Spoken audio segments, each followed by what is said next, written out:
Okay, so hello everyone, good morning everyone, and welcome to Charge 2024 Level 2. Okay, wherein we are going to discuss the PDFs. We are going to discuss the entire PDF of the August 2025. Tell me if everything is fine with the audio and the video so that we can quickly start with the session. We will quickly cover everything. Okay, good morning everyone. Good morning. Just quickly give me a confirmation that everything is fine, everything is audible, and you can see my screen. Okay. Good morning, everyone. Just give me a confirmation that everything is fine. Good morning, good morning. Hello, everyone. Good morning. You all seem very energetic today. Good morning. Okay, great.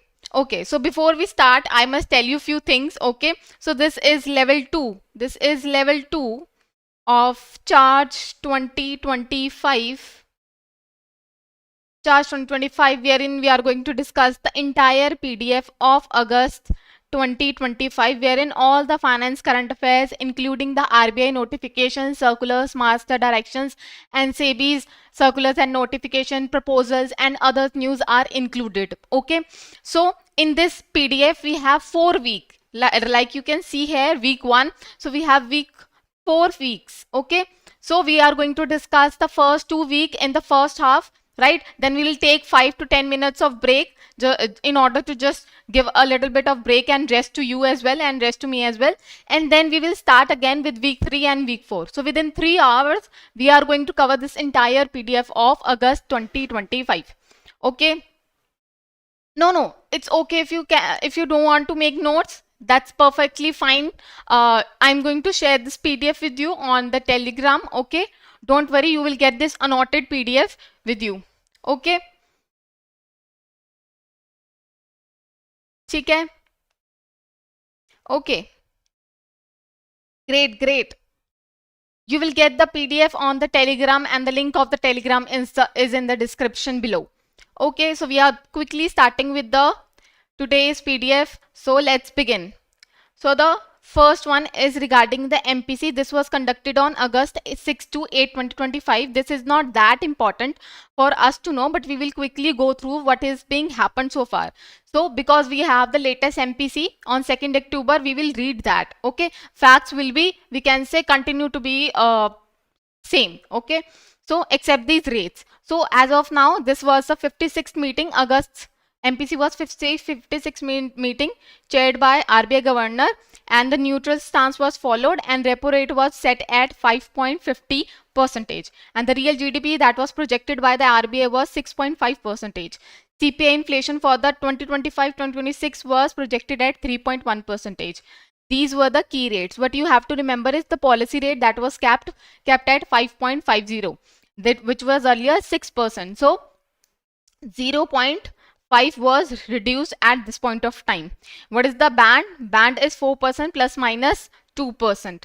What was the global circumstances at that point of time? Financial market was volatile, and geopolitical tension was a lot of geopolitical tension was there. Okay, so disinflation is there. That means the inflation is falling but at a lower rate. So it is slowing down. Some advanced economies are seeing inflation rise again. Domestic economy, that is, if we talk about the Indian economy, it is strong enough, okay, and resilient enough. The demand side is strong. It says private consumption is growing and rural demand is also high. Fixed investment is strong. Fixed investment, that is, the government is making and what the companies are making, it is strong. The government capital spending is also high. Okay, so I have written here that we will try to focus on the latest MPC whenever we are going to discuss the risk and the opportunity, because latest risk and latest opportunity will be taken into consideration.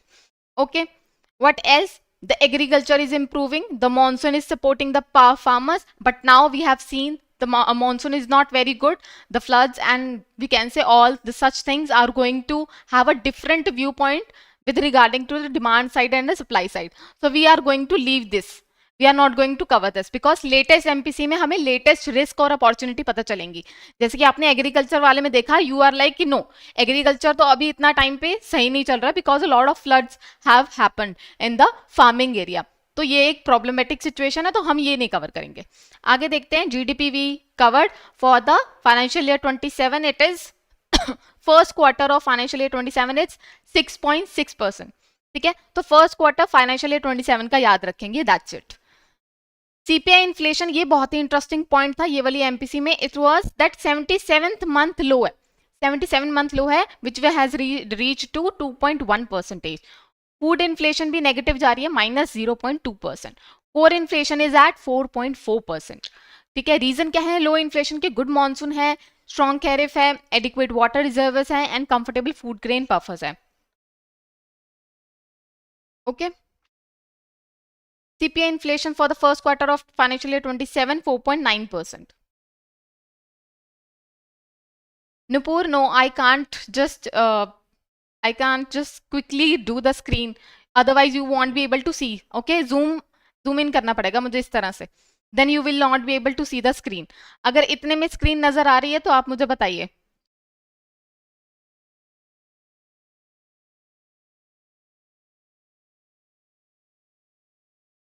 ठीक है, सही है इतने में? Let me check सही आ रहा है कि नहीं. ठीक है, आई थिंक विजिबल है, आपको विजिबल है. ठीक है, growth is healthy but below the ideal levels. RBI has cut interest rate by 100 basis points since February. ये बहुत ही इंपॉर्टेंट पॉइंट है, इसे याद रखेंगे. पिछली बार क्वेश्चन आया था कितने बेसिस पॉइंट से बढ़ा दिया गया है रेपो रेट, इसमें लिखा हुआ है कितने बेसिस पॉइंट से गिरा दिया गया है repo rate. So very important. Yes, so this has to be remembered by you, this fact has to be remembered by you, that since February 2025 it has reduced by 100 basis point. This is very important. The statement on development and regulatory policy. Two things are being discussed on the regulation and on the financial market area. So the regulation area, they said that settlement procedure for deceased customer account will be standardized. It says we are going to standardize the documentation and settlement process for all banks. What was the problem? Problem was that all banks have their varied process, have their different process of settling the money. Right, and that is the reason they are going to issue the draft regulation. Not very much important. Then we have auto bidding facility. This is very important. We are going to read that about the same in the upcoming week as well. It says that RBI Retail Direct, which was launched in 2021, very important, launch date is very important. It says allows retail investors to open the gilt account and invest in the government securities in both primary and secondary market. With this auto bidding, the people, that is the retail investors, will now be able to invest in the treasury bills by automatic reinvestment in investment. That means the bidding will be automatically set by the individual well in advance, and they are going to have an automatic purchase and repurchase of treasury bills, investment and reinvestment. Let's move ahead. So what is gilt account? Gilt account is a bank account wherein the government securities are held and treasury bills are held. It is maintained by the RBI. It is a safe custody for transactions of G securities. Then gilt account lets the investor buy, hold, sell the government security. Auto bidding facility, what is that? It giving a one-time instruction. So investor is giving one-time instruction to the portal and they will invest or reinvest accordingly. Okay, preset orders are there. There is no need to log in and log out every time. The common maturity days are for treasury bills 91 days, 182, 364 days. Sneha says not visible.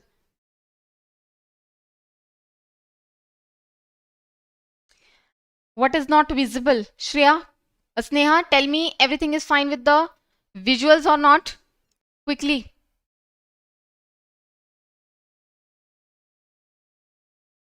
Some students are saying, ma'am, you are scrolling too slow.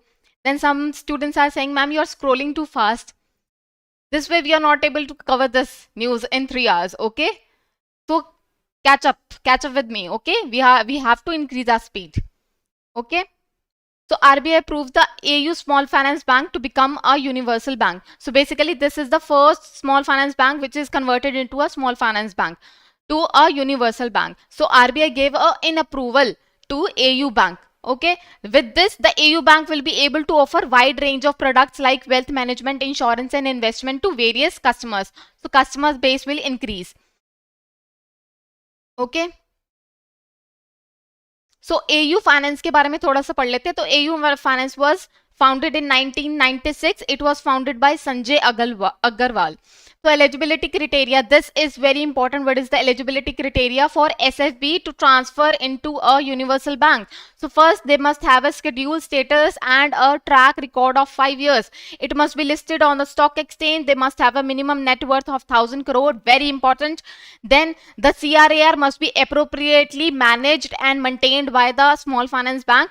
2 years financial years must be in net profit. They must have reported a net profit for that. NPA should be less than 3% in last 2 years. This is gross NPA. Gross NPA should be less than 3%. And then net NPA should be less than 1% in the last 2 financial years. So these eligibility criteria is very much important. Here I have highlighted the difference between a small finance bank and the universal bank. It says it serves the underserved and low income segment, wherein the universal bank serves various kind of customers with a broad range of services. So basically in small finance bank, deposit, loan and payments are given, but in this, that is universal bank mein, wealth management, investment banking, insurance, all the products are being offered. Customer base इसमें micro small enterprises होती हैं and low income individuals होते हैं. But in this, all the customers are being catered, whether individual, business, large corporate, everyone. So regulatory permission, here it is very restricted scope. Herein we have full banking powers for the universal bank. Okay, size and scale small hota hai, isme large hota hai. Very easy, right? Now we are going to do the co-lending arrangement direction. So the co-lending arrangement, we all know, wherein bank and NBFC are coming together in order to give a loan to a particular person, right? This is a co-lending arrangement. Now the direction that is being issued by the RBI is going to be in force January 1, 2026. What is the aim of the guideline? To have a clear and comprehensive regulation.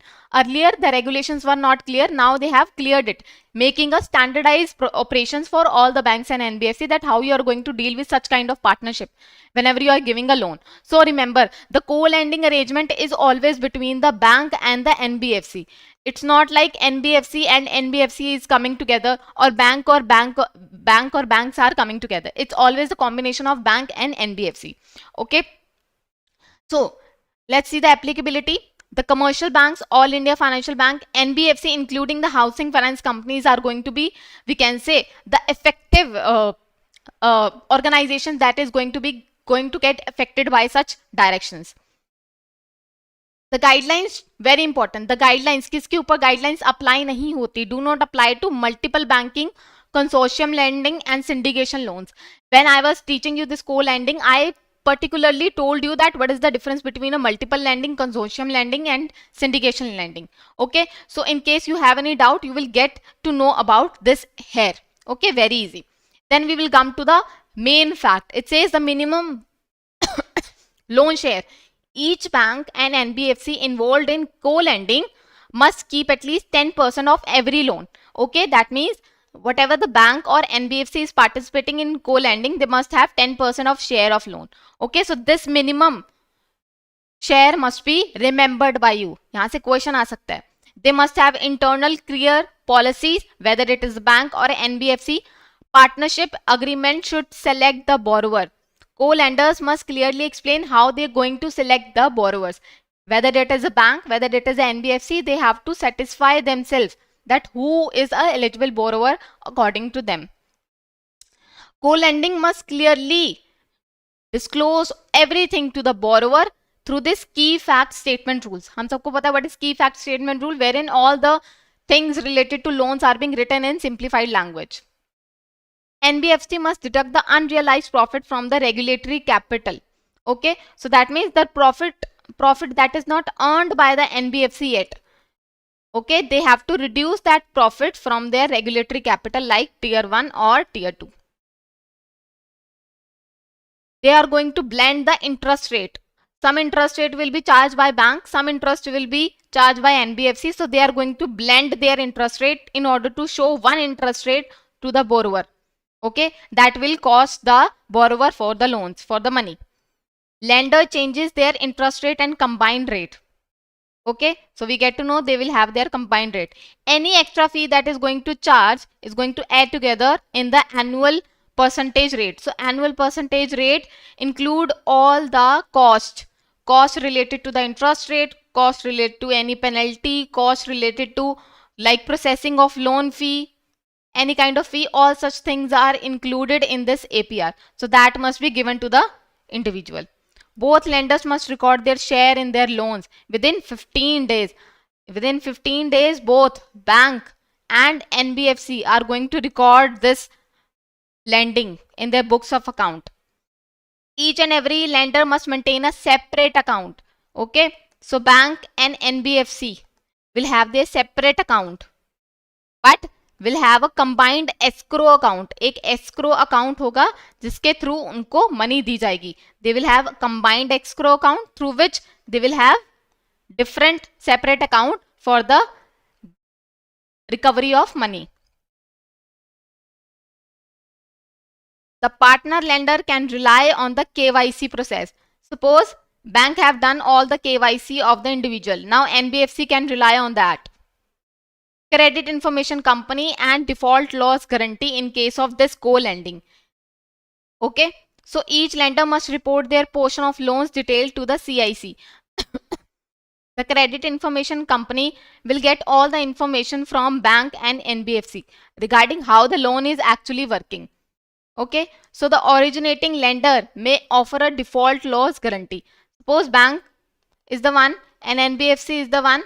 So the bank is offering a 5% of the cover to the NBFC in case there is any kind of default by the individual, right? So they are saying they can cover up to 5% of the loan amount. Very important that they can give a default loss guarantee of up to 5% only. If one lender makes the loan stress, the other lender must do the same. मान लीजिए, let's suppose that NBFC thinks that this individual is not paying their amount. Okay, so bank has also mark that particular loan as NPA along with this NPA. So there must be a sync. Here comes the international trade settlement in Indian rupees. It says that RBI allowed the authorized AD category 1 banks, which are the authorized bank which deals in foreign exchange, to allow open a special rupee vostro account without any approval of RBI. Earlier there was a approval required from the RBI in order to open such kind of account, but now this is not required. Okay, so what is our SRVA? So it's a vostro account, an account wherein foreign banks hold Indian bank in INR. Okay, so they are keeping their money in INR. For this they do not require now any kind of approval. So earlier case by case approval was given by the RBI, but now it is not required anymore. Settlement of claim in respect of deceased depositors. It says there was a draft circular that was issued by the RBI. It says we are going to standardize the required documentation, right? Now this is related to the MPC statement of development and regulatory policy, right? We discussed just earlier. Now it is regarding the same. It is not going to release later than January 1, 2026. So this has to be remembered by you. Okay, what is the nomination facility? Under which section it is mandated? Under section 45 ZA, ZF. The Banking Regulation Act 1949 with section 56, it mandated that nomination facility must be given. This is very important, this section. Okay, it was stated in Statement on Development and Regulatory Policy. Application only on commercial banks and cooperative banks. These two are included in this direction. Accounts with the nominees and survivorship. Okay, there are two things. Account with nominee and accounts without nominee. So let's just read about with nominee in case there is a nominee. So in that, valid nomination under Banking Regulation Act will apply. The depositor, after depositor death, the bank can pay the outstanding balance to the nominee. The bank has to verify the nominee identity and death proof with the proper documentation. no court order exists stopping the nominee of the bank from receiving the payment and or making the payment. Okay, so this is the case when there is a nominee. What you all required? A claim form, a death certificate, and official valid document. In case there is not a nominee nahi hai, in that case depositor dies without making anyone nominate for the same. So if there is a joint account, agar koi joint account hai, then the okay, if it is a joint account without a nominee, the bank must follow the simple claim process, wherein threshold limit will be set based on the risk management and it cannot be more than 15 lakh. Okay, if there is a account balance of 20 lakh, out of which only 15 lakh can be dispersed or released without any risk in case of joint account. Let's just move forward. All such things are not very important for the exam point of view, so we are skipping it. Okay, so that's it. Nothing else is required in this. Okay, here we are. Time limit for the settlement of claims. What is the time limit within which the amount must be settled? So within 15 days of receiving all the required documents, the bank must settle the deposit account claims.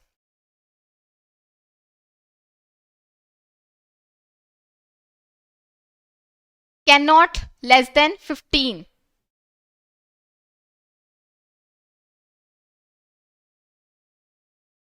The limit cannot be less than 15. Okay, so it cannot be less than 15. It should be 15 lakh plus.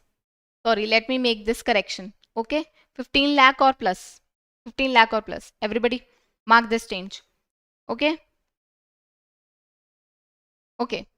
So for safe deposit lockers or articles in safe custody, bank must process claims and fix inventory date within the 15 days. Okay, so in case of safe deposit locker or articles in safe custody, the bank going to process the claims and fix all the inventory within 15 days, receiving all the documents. Now, if deposit related claims are delayed by the bank, okay, this is being delayed by the bank. In that case, bank has to pay the interest to the individual, which is bank rate plus 4% per annum, which is going to be applied on the amount which is being delayed. Bank must compensate the claimant 5,000 per day if the locker or safe custody claims are delayed. So in case of locker and safe custody, if that is being delayed by the bank is going to pay you 5,000 per day. So this 5,000 per day penalty is very important for you to remember. In case of only locker and safe custody.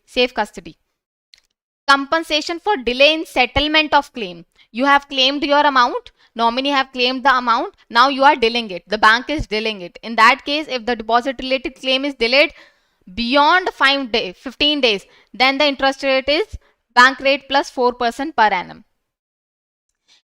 If delayed beyond 15-day limit, the bank must pay the 5,000 per day of the delay. Okay, so this is both repetitive in nature. You can avoid it. Okay, this is not important. Monthly data is this. This is a very old data. We are going to skip it. Nomination framework. So, RBI released in January, SEBI released nomination framework to improve the revised nomination rules for the mutual fund and demat account. Now their dates have been delayed. That means there were two phases. Now the date of these two phases have been revised. Okay, earlier it was June 1, now it is August 8. Earlier it was September 1 for phase 3, now it is December 15, 2025. So SEBI is giving more time for the participant to improve their infrastructure. Okay, so what were the nomination rules? We are going to have a glimpse on that. So nomination is mandatory by the RBI by the SEBI for a single holder. अगर single holder account है तो mandatory है nomination. ठीक है? If an joint holder dies, the remaining person get the assets without needing any fresh KYC. Okay? In case of joint holder, the remaining person, whosoever is remaining person, get the asset, get all the asset without any KYC. If all the joint holders die together, अगर सभी joint holders मर जाते हैं एक time पे, तो क्या होगा? Asset will go to the registered nominee. कोई भी एक registered nominee होगा along with these members, उसको जाएंगी. If no nominee, asset will go to the legal heir. अगर इस केस में भी कोई nominee नहीं है, तो उसका spouse होगा या फिर उसका जो बेटा होगा बेटी होगा उसको मिल जाएगा, right? For HUF account, if Karta dies, the new Karta under the law can operate the account. For single holder account, the nominee will receive the asset as a trustee. This is a very important information. The nominee is just a trustee. It's a trust who is going to manage the funds on behalf of the died person. They are not the owner of the funds. This is a very important information. I told you when I was covering this. The nominee dies before the investors and the nomination isn't updated. Then the investor's death, surviving nominee get asset in proportion.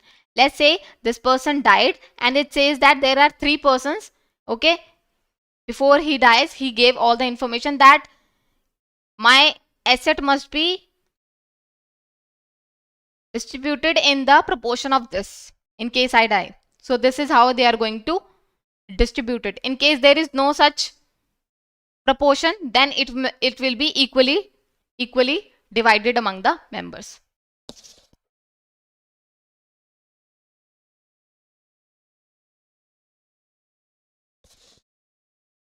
Investors can nominate online and offline.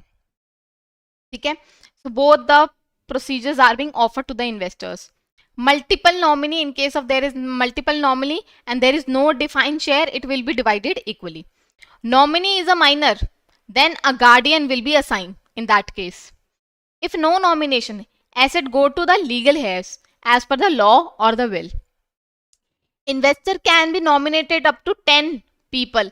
Very important, very important. How many people can be nominated? 10. This can be asked in your examination. Okay. At a maximum 10 nominees can be appointed or nominated. Power of attorney holders cannot be nominated. They are saying power of attorney just give the person a power to manage the security on behalf of the dead person. But they are not actually a nominee. Investors can authorize a nominee to act on their behalf if physically weak but mentally capable. If the person is mentally capable but is physically weak, they can ask their nominee to act on their behalf. After a joint account transmission, nominee can choose either continue a joint account holder or separate account. That means suppose this person dies and it has a joint account with all these persons. Now this person says that either we can keep funds as joint account or we can have their separate account. Okay, so this kind of liberty should be given to the people. Yes, I will share this PDF on the course as well. So the joint holders, no document required other than the death certificate. So this has been eased. Transmission of asset required, death certificate, KYC of the nomination, no lending, no loan is pending. That means suppose there is a share that is being pledged by the bank. Okay, so this must be clear. There must not be any case with regarding to that the shares are being pledged or are being kept by the bank as a collateral for against some kind of loan. So no affidavit or other document is required. Any dispute will be between the nominee and the legal heir, and SEBI is not going to do anything in that regard. Simple. Now we are going to discuss the algo deadline. Okay, SEBI ने कुछ algo trading से related कुछ rules निकाले थे. Now they have extended those guidelines. It says SEBI extended the deadline for implementing the new retail algorithm rules. Earlier it supposed to be implemented on August 1, 2025. Now they are going to release on October 1, 2025. Now this is very important date that they have revised it. Okay, so what were the requirement of the algo trading? We are going to have a look on that. So you have to register each and every algorithm trading with a unique ID. This was the ruling of such algorithm trading rules. Ensure there is a two-factor login. That means there must be one OTP, there must be some kind of password. So two-factor authentication is there whenever you are using the algorithm trading. Along with this, we have fixed IP. That means only from one system you can manage your algorithm trading. If you build your trading algorithm, use it heavily, you must register it through the broker. The algorithm must be registered through the broker. For the exchanges, what can exchanges do with your algorithm trading? They can monitor your algo trades. They can test the new algorithms for live use. They can apply a kill switch. That means they can stop it on emergency basis whenever they think that there is a need to stop this kind of algorithm trading. Update their bylaws to match SEBI's rule. Okay, so they are going to ensure that SEBI rules are being followed. SEBI makes derivative trading easier for the NRIs. So SEBI has removed old two rules of NRIs. Okay, there are some rules related to NRIs, they are being removed. Okay, so what was the rule? There were two rules. To tell the exchange their names of clearing corporation or clearing member and get a special custodial participant code. What is this code? This is a code, special code used to identify the investors. Okay, these two things were required, but now it is not required. Okay, so removing these rules will cut the delays. Whatever delays were happening, whatever extra work was there for NRIs, now they are being removed. That means trading becomes quicker and easier for the NRIs. Okay, here I have given all the information regarding, if you don't know what is derivative, you don't know what is the exchange based derivatives, who are clearing members, what is this code, all such information is given. I'm skipping it because our agenda is to understand that how we are going to cover it. What can be asked from this news. Earlier, we have to inform the stock exchange regarding the clearing members and get the CP code. CP code, which is tracked to how much investment have been done by the NRI. But now NRI will be tracked just like Indian investors. No separate CP code is needed and position limit will be checked at investor and client level, not through the CP code. So implementation, exchanges and clearing corporation have 30 days now to put the system in use. So existing NRIs can opt out CP code system by sending an email within 90 days. Okay, so let's move ahead. It says SEBI plans IPO allocation shift.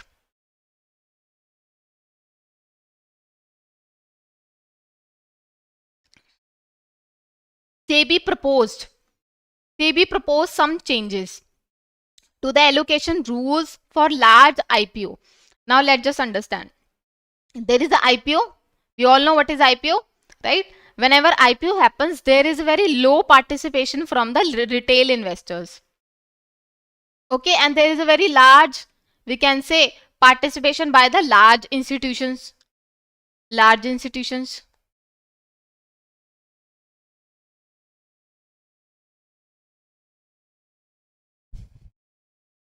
Right? So what they have done is they have reduced the quota for retail investor. Retail investor ka quota reduce karke from 35% to just 25%.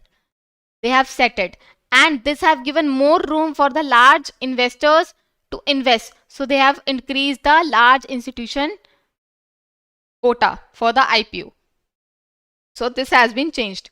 For retail investors, it's 35 to 25%. For institutional investors, the quota increases from 50 to 60%.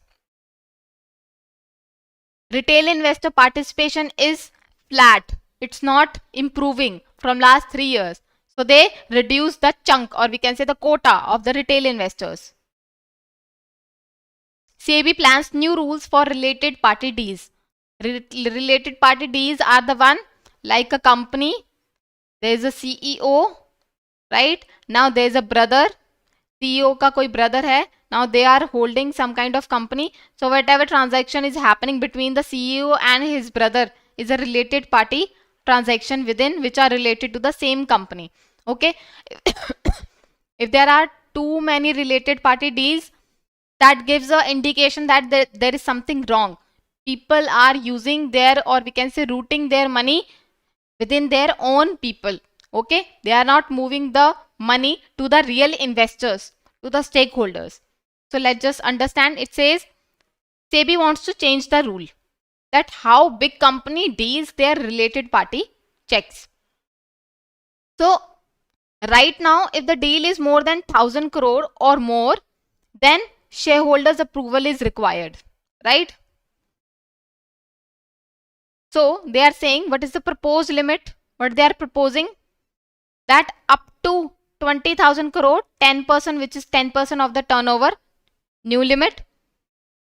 If the company's yearly turnover is that, we are going to have this limit. If the company's turnover is more than 20,000 and less than 40 crore, then the new limit will be this, increased limit. Then if the company turnover, it is more than 40,000 crore, then this is going to be the, we can say, latest new approval, that is 3,000 crore plus 2.5% of the turnover. Okay. Now for the subsidiary company, suppose there is a company, it has a subsidiary, wholly owned subsidiary. Now they are giving some kind of money to such company.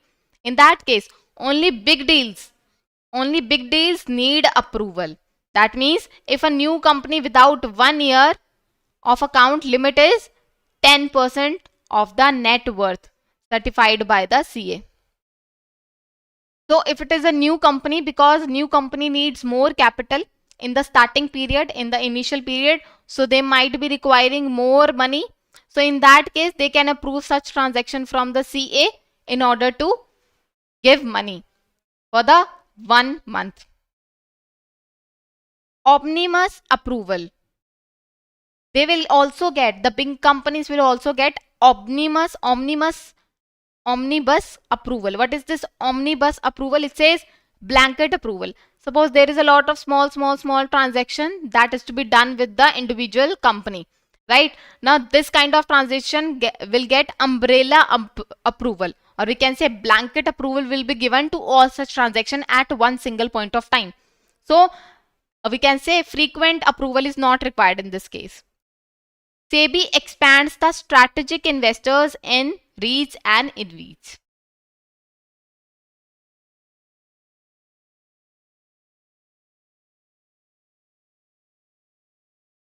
SEBI is proposing to allow foreign investors and qualified institutional buyers to invest as strategic investors. Now, who are strategic investors? These investors are big trusted investors who put their money in the REIT and InvIT before they are being issued. This builds trust among the other investors who are going to put their money in REITs and InvITs. Right? So they must invest at least 5 to 25% of the total offer size. So they are very big investors. So SEBI is saying that foreign investor and qualified investor buyers, institutional buyers, can invest in REITs and InvITs as a strategic investor. Okay, that means they are going to be a big person who are going to invest in REITs and InvITs. So SEBI wants to expand the definition. Okay, they are going to expand the definition. That means earlier this definition included public financial institution, insurance funds, provident funds and pension fund as strategic investor. But now it will also include foreign investors and qualified institutional buyers as well. I hope you understand. This is not important. Now IEPFA.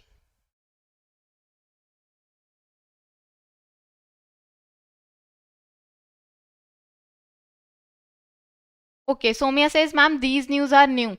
See, I don't cover all the news in the RBI 247 session. Only important news which have very high chances and very technical to understand for the students are being covered in the RBI 247 session. The whole PDF or completing the whole PDF is not that easy to cover in 5 PM classes. Okay, because I explain each and every concept along with that. So that is very difficult.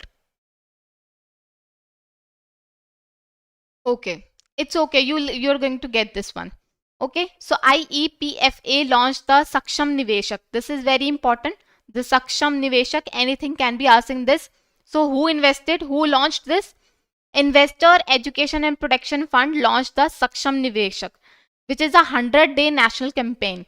This is a campaign that is going to be conducted from 28 July to 6 November 2025 to help the shareholders. To help the shareholders. What will shareholders do? Many investors lose their dividend because of outdated record and incomplete KYC. So they didn't get their money back. So we are going to ensure that investors are going to get their money in a rightful money. Whatever money they want, whatever the money they have left or unclaimed, they are going to get that. If a dividend remain unclaimed, now what is the unclaimed dividend? If dividend remains unclaimed for more than 7 years, right, along with the related shares, it get transferred to this fund named as Investor Education and Protection Fund. Key objectives of this campaign. What is the objective? This aim is very important. It says it allows recovering of unclaimed dividend with the companies. It helps updating the KYC and nomination details of the shareholders. Make sure companies send the dividend directly to the right investors. So they are not ensuring that they are not sending the money to the wrong investors.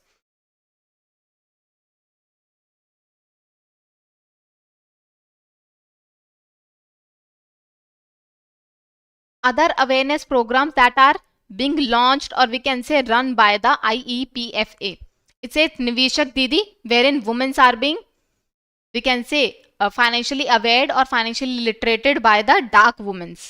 Then Niveshak Panchayat is there, Niveshak Shivir is there.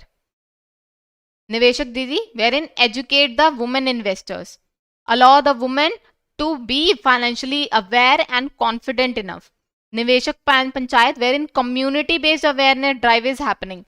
So a lot of people are being educated at the same time. So these are financial literacy camp, the Niveshak Panchayat. They tell people about investment, what is unclaimed fund, what is their rights for investor as a investors. What is Niveshak Shivir? It is the investor awareness campaign. That means it guides the participant regarding the safe investment, how they can make the safe investment, how KYC updates and how to make KYC update and how to claim their unclaimed dividend. So this is the whole agenda. So what you have to remember here is, remember the initiatives that has been conducted, and along with this initiative, Saksham Niveshak is another initiative. Banking law amendment, very important.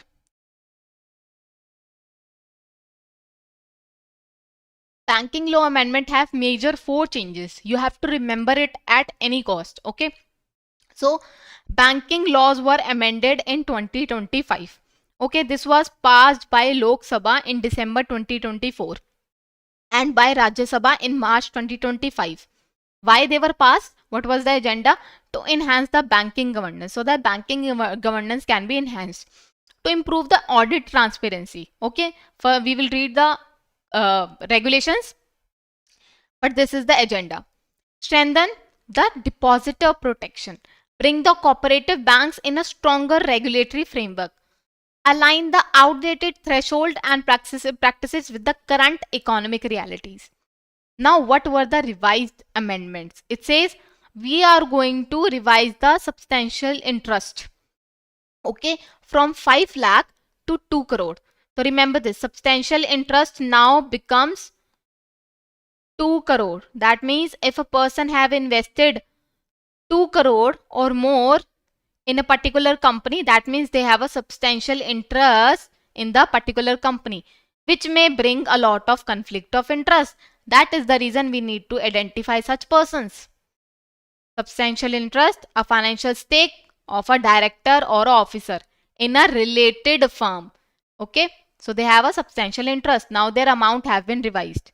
Cooperative bank reforms. It says the tenure of director have been improved from 8 years to 10 years. Okay. This change is aligned with the 97th Constitutional Amendment Act 2011. Under 97 CAA, right to form cooperative societies was included. So remember this, which is a fundamental right under Act Article 19 subsection 1, which improves or promotes the governance continuity. Investor protection and fund transparency. It says PSBs now transfer unclaimed shares or interest or bonds to IEPF. Earlier PSB were not allowed to give unclaimed fund to IEPF because this was believed that PSBs do not have any kind of unclaimed shares, they do not have any unclaimed interest or bonds, but now they are being included. That means PSBs can now claim their funds from this. Okay. So this brings PSBs in parity of Companies Act 2013. It enhances the transparency, brings more transparency and raises the awareness among the depositors. Audit quality in PSBs. PSB is now authorized to determine the provide remuneration to the statutory auditors. It says that PSBs now have that authority that they can give their own remuneration to the auditor. This will ensure that PSBs are recruiting higher quality audit professional.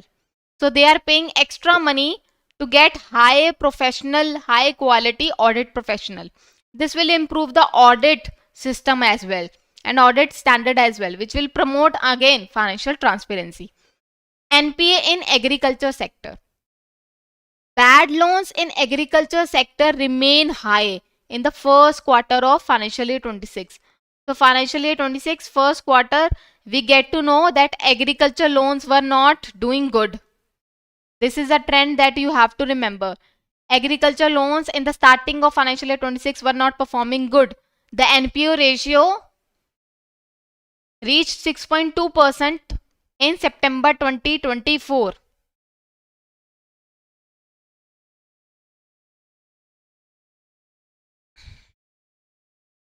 RBI's data says that priority sector share in GNPA rose 57.3%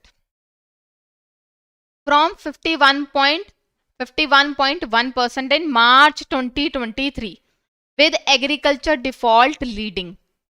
It says every bank have to put their money in the priority sector, right?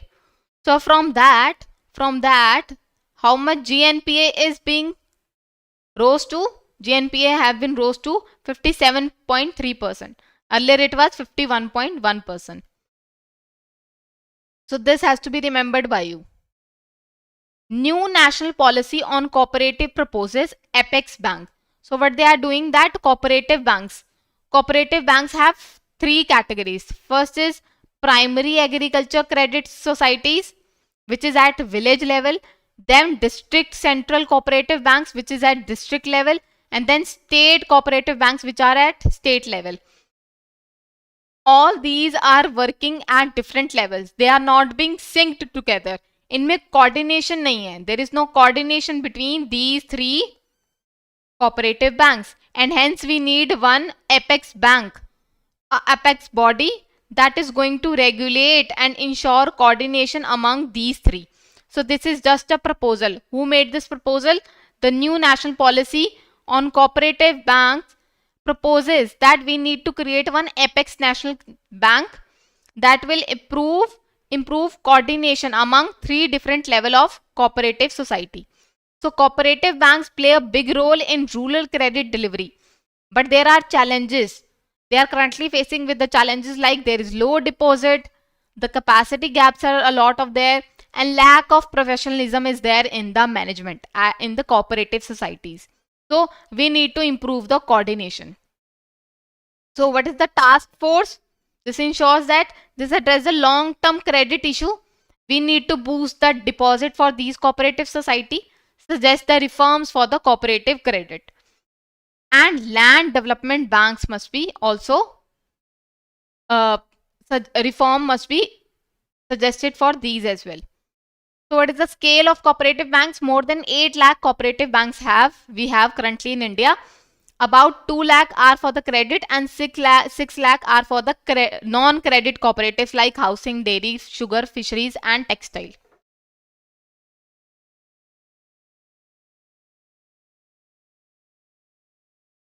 PSBs. Property e-auction leap on Bankanet. We know what is Bankanet. Bankanet is a portal wherein banks can auction their properties or assets through this one particular portal wherein all the banks can access it, right? So PSB have improved their recovery through this Bankanet portal wherein bad loans, that is NPA, using their revamped property e-auction platform, which is a Banknet, the auction success rate has been increased to 14.7% from 9%. So we have seen that PSBs are now able to recover their money from their Banknet portal, and their improvement have been reached to 14.7%. Earlier 9% was improvement was there. So in past 12 months, the average successful bid value jumped to how much? 15,731. So this is the auction portal, right? So auction, the bidding have been raised to 15,000, which were 5,000 12 months ago.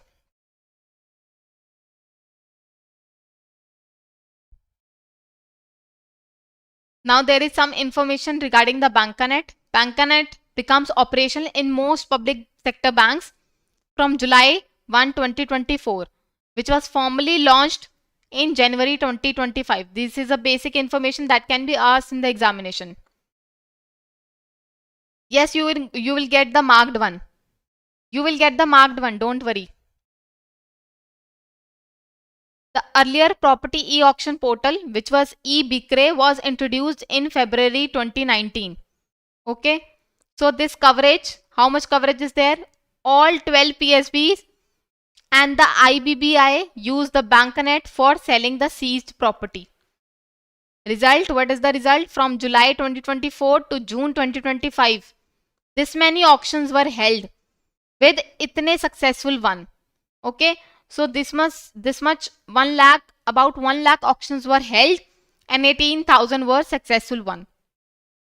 Bank of Baroda topped with 44.86% of success rate. So BOB have topped their recovery rate of 44.86%. Comparison.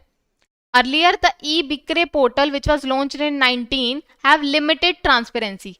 But with this Bankanet, we have increased the transparency and success rate is also high.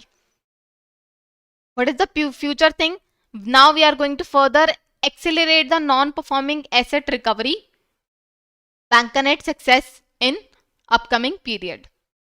So there is some information. Again, e-auction portal hai, which was launched in January 3rd, 2025. Purpose is to link the NPA and consolidate the property listing to all PSBs into one user-friendly platform. Okay, there is some information regarding eBikre. 2019, it was launched by Department of Financial Services. The purpose was to create a single window access for buyers with PSB's auction listing. UPI soon allow biometric authentication.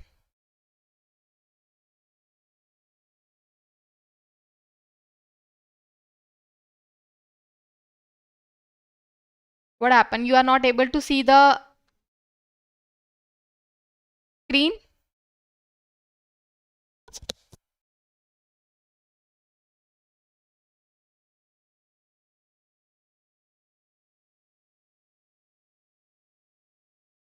Okay.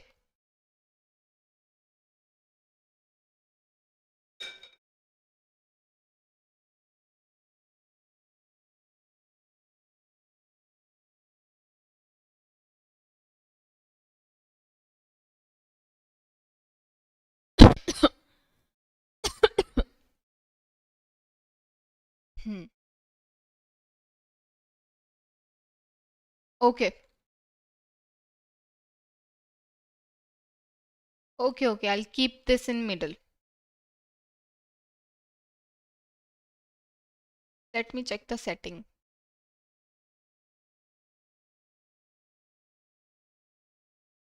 Okay. So UPI may soon allow biometric authentication. Recently, NPCI is working on a new feature. This is a new feature of UPI that allows UPI users to approve the transaction using biometrics. That is, using a fingerprint or using a face recognition, you are going to make the payments. Okay, this is under development, and it is a part of 2025 Global Fintech Fest. So apart from this, the PIN entry will remain available as a backup along with this biometric authentication of transactions.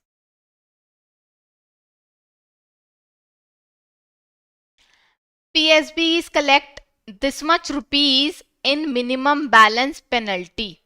Okay. So what happened that Finance Ministry shared the data in the Parliament stating that PSBs collected this much 8,936 crore from the penalty for not maintaining the minimum average balance by the depositors. Now this amount is from financial year 21 to financial year 25. What is happening? Let me check. Okay, let me check. What is the problem?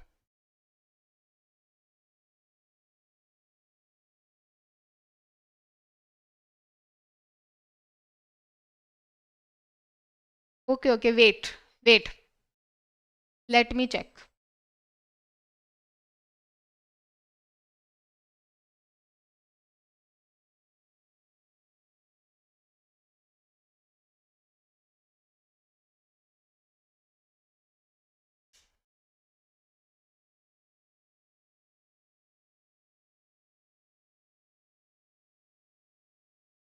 Okay.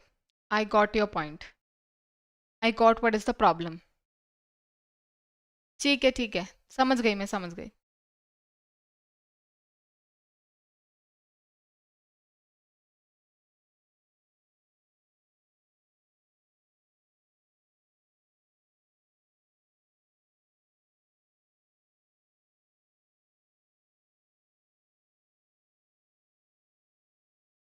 Now it is visible to you, right?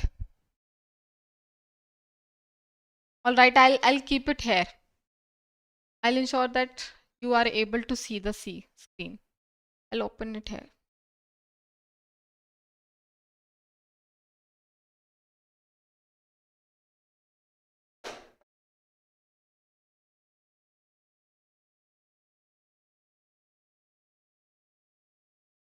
Okay.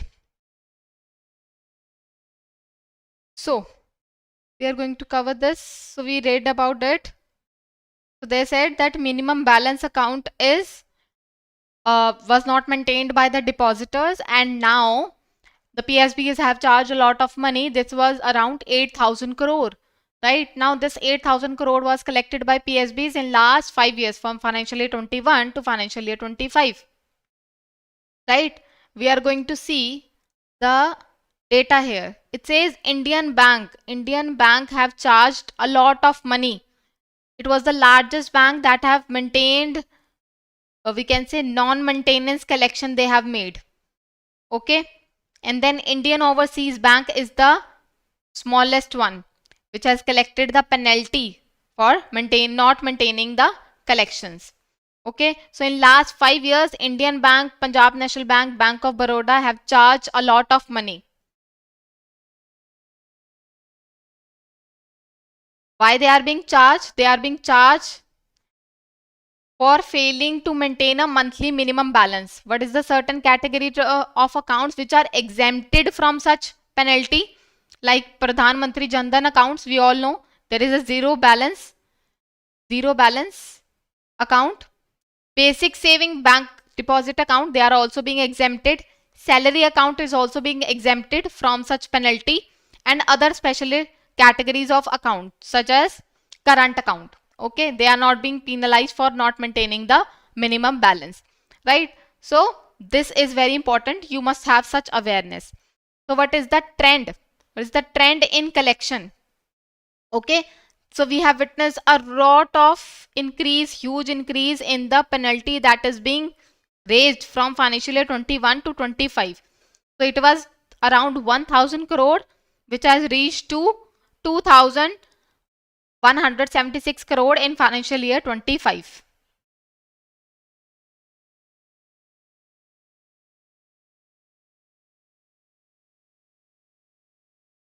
What is RBI rules? Banks can set such penalty but must make it transparent. What RBI's take on that?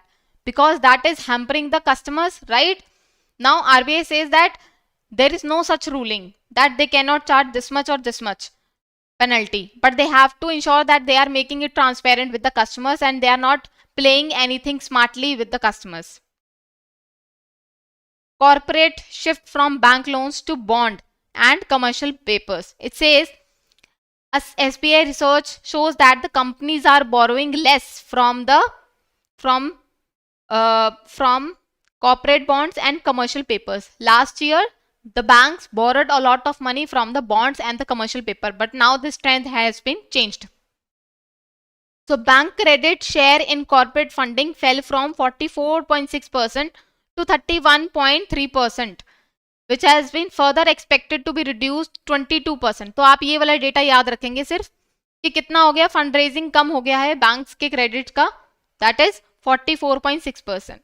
Meanwhile corporate bond share rose, corporate bond उनका share increase हो गया है from 16.5% to 31.5%, and commercial paper increase from 22.2% to 41.9%. Now this is for the corporates only, right, over the same period. So corporates are shifting from bank loans to bonds and CPs. Last year banks were taking a lot of money from these commercial papers. Now companies are going for these commercial papers.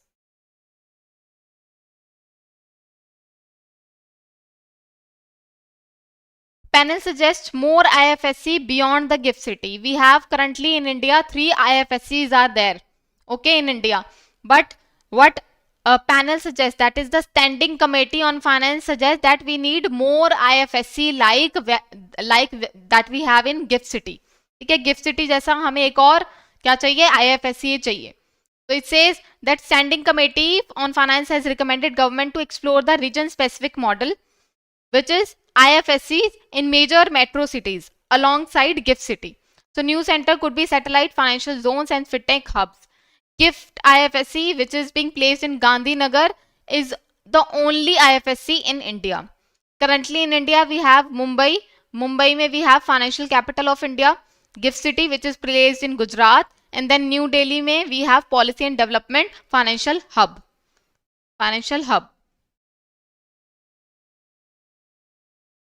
So China have the largest financial hubs of 10 numbers. Then India, we have 3, and then South Africa, Russia, Brazil, UAE have 2. Okay. So it's about information regarding the gift IFSC. It is located in Gujarat, regulated by IFSCA, ranked 46th out of the 100 out of 119 global financial centers.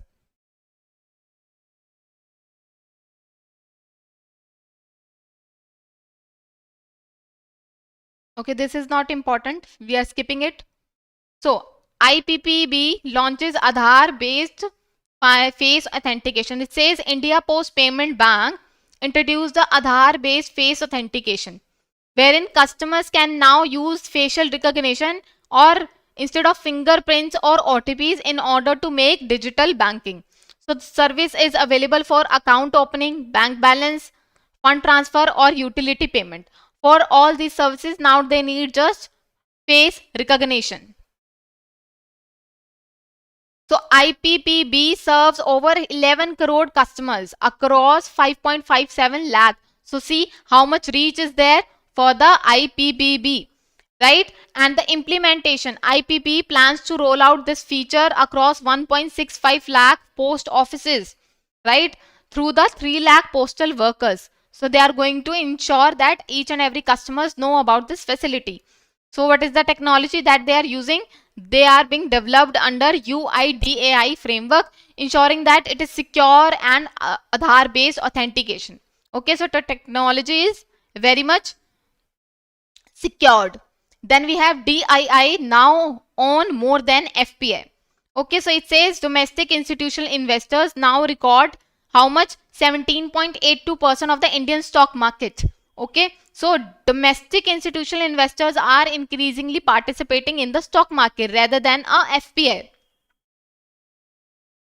So FPI share fell 13-year low, which is 17.04%. Right? During the quarter. You can avoid this number because this is a quarterly data. What you have to remember is what Masoom ma'am will teach. Here I can write RBI annual report in RBI annual report they give data regarding the FPI and the FDI. Right? And their share have been lowered. You have to remember that data. Okay? You can avoid this data.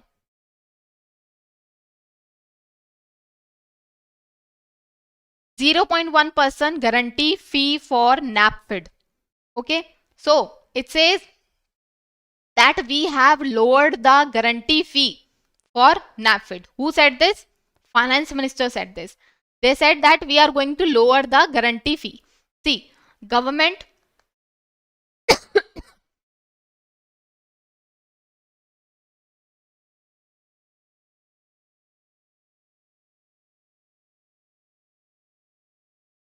there is only one IFSC. Along with IFSC, we have other hubs as well, financial hubs as well. उनके नाम मैंने आपको बताया, एक दिल्ली में है और एक मुंबई में है और एक गुजरात में है. देखिए, गवर्नमेंट गारंटी देता है. The government guarantees in case NABARD borrow funds from multilateral institutions. Now they charge some fees from the NABARD. That fee has been reduced to just 0.1% per annum, which is going to ease the NABARD. So this reduced fee aimed to lower the cost of overseas borrowing for NABARD. What is NABARD?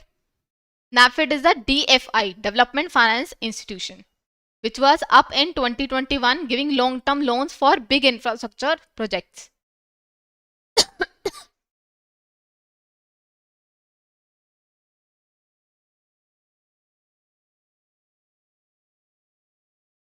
Now, the government have reduced the guarantee fee to 0.1%. You have to remember this. In case they are borrowing funds from multilateral or sovereign wealth funds. This 0.1% fee will be paid once when guarantee is being given. Every April 1 will be paid this fees by the NABARD to the government. Government capital expenditure hit 2.75 trillion in the first quarter of financial year 26. So the government of India capex in quarter 1 financial year 26 was 2.75 trillion. 24.5% budgeted was estimated. Now loan to states for capex also rose from 5.6% to 31%. So you can just remember this first quarter data. Capital expenditure कितना है? 2.75 trillion. Loans कितने दे रहे हैं states को? 31% as per the budget. Net tax revenue कितना है? 5.4 trillion.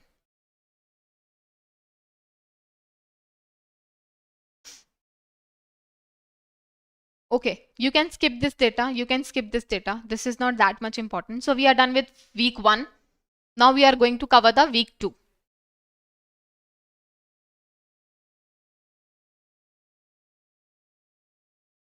Okay, in week 2 we have 14 news related to RBI, 1 news related to SEBI and 9 news related to other section.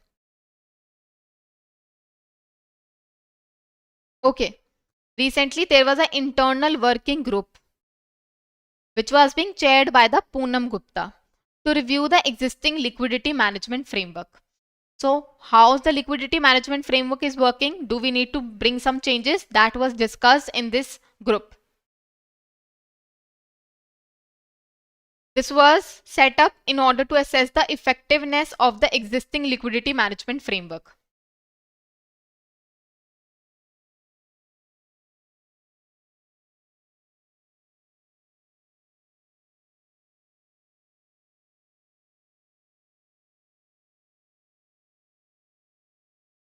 So who all were there in the group?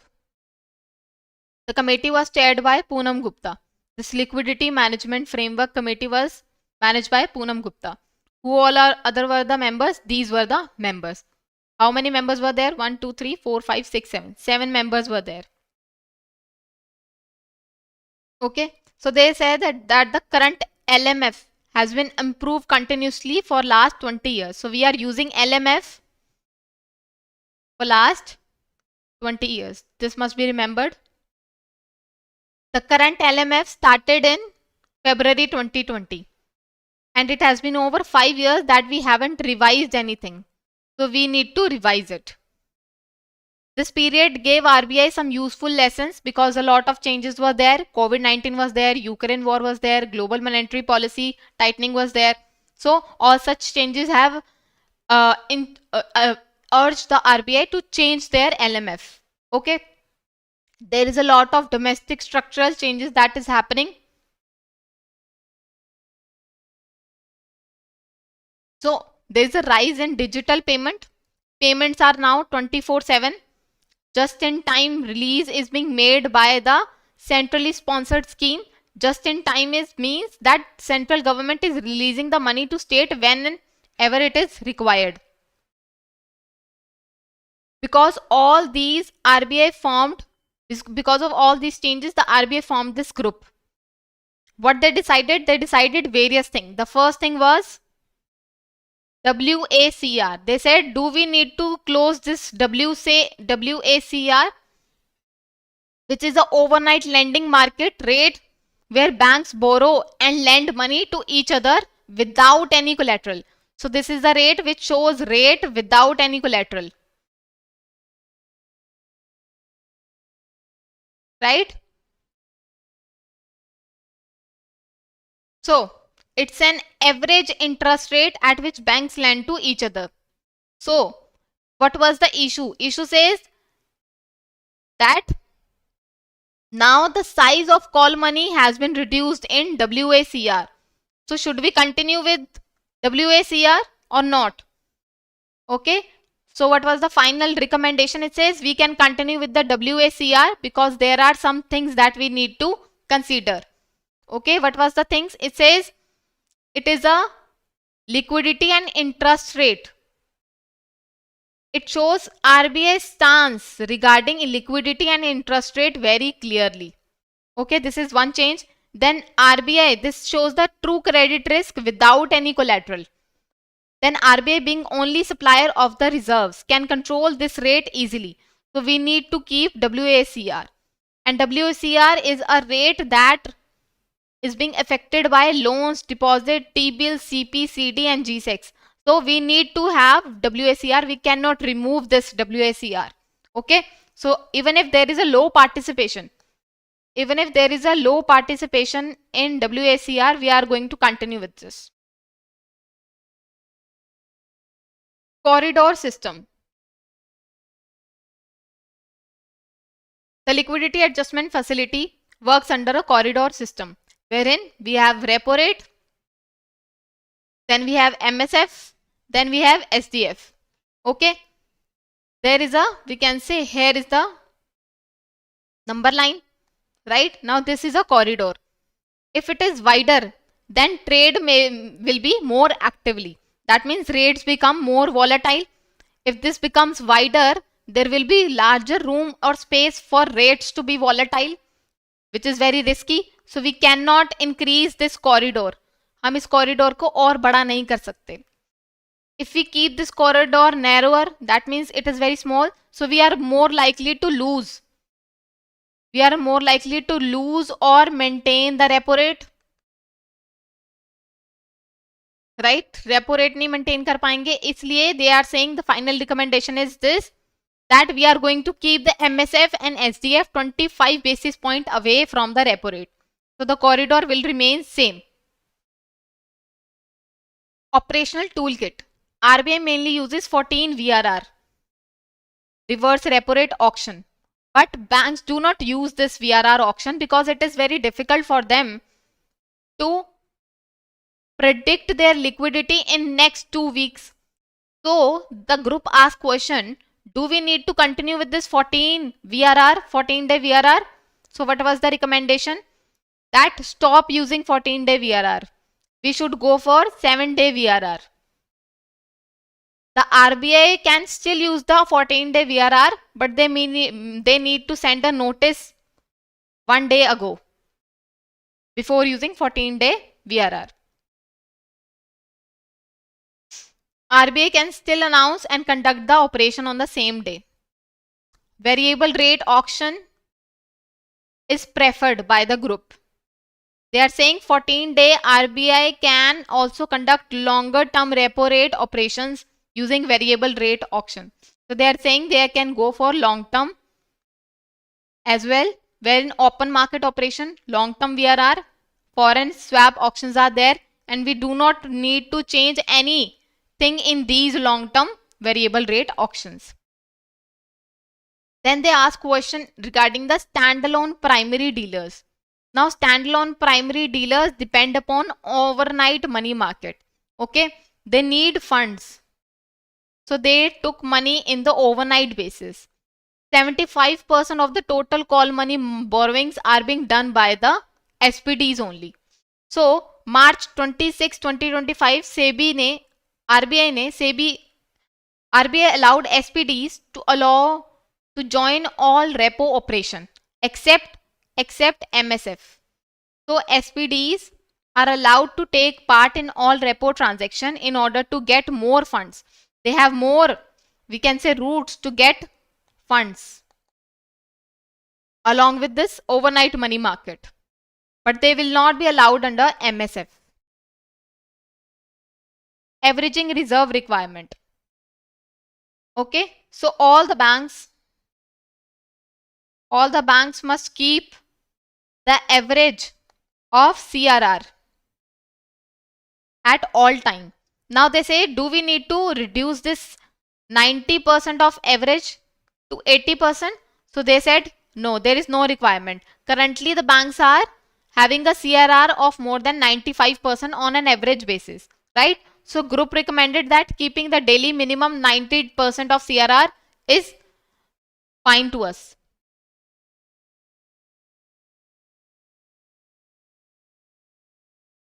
This is a very important news, continuous clearing and settlement, wherein the RBI announced that check truncation system will shift from batch processing to continuous settlement on the realization. So this must be remembered by you.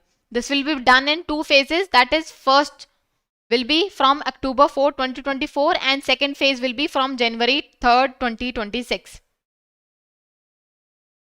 Currently, there is a delay in settlement. With this, they are going to have continuous settlement of checks. So, what will be the features of new system? It says single presentation session. That means checks can be sent by banks anytime between the 10 a.m. to 4 a.m. So remember this timeline, that they will keep on sending the checks from this day, this time. What is the confirmation time for each and every bank? For phase 1, the bank have a time confirmation by 7 p.m. that they have to confirm that this check is authentic. Then in phase 2, they will have only 3 hours to confirm the check. Settlement realization, every hour there will be a settlement of checks within 11 a.m. to 7 p.m. That means within this period, the checks will be settled in every hour. Payment to customers. Presenting, banks must release money to customers within 1 hour. Once the check is being settled, the bank have to transfer everything in within 1 hour. Okay. Regulatory sandbox, very important. The new regulatory sandbox was released by the RBI with the theme of neutral. तो ये जो theme है ये याद रखेंगे, very important, कि fifth cohort RBI ने launch किया था, उसकी क्या थीम थी? न्यूट्रल थीम थी। और न्यूट्रल क्यों रखी थी? That we are going to understand. So RBI RS fifth cohort, which is a theme of, which has a theme of neutral, focuses on a blockchain based financing tool for MSME. Remember this, okay? This was the major idea. So who all were there?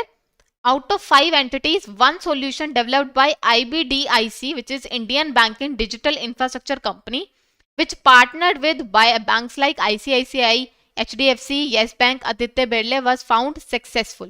Okay, wherein a blockchain based financing tool was there for the MSME. So let's just have a understanding. It says MSME often trouble or struggle to get affordable loans, especially from the small suppliers.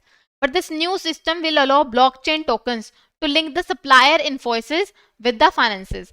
So whatever bills they have, their bill details will be tokenized. Their bill detail will be tokenized, right? And they will get all the money. Okay, so this is how they are going to have a process. So what is regulatory sandbox? It is a safe testing lab wherein various information are being tested. This fifth cohort have a theme neutral, meaning the products from any area under the RBI regulatory domain are allowed. ठीक है, तो ये जरूर याद रखेंगे. Neutral क्यों रखी है थीम? कि मतलब कि किसी भी तरह का इनोवेशन है उसको वेलकम किया जा रहा है by the RBI. So successful products work like this.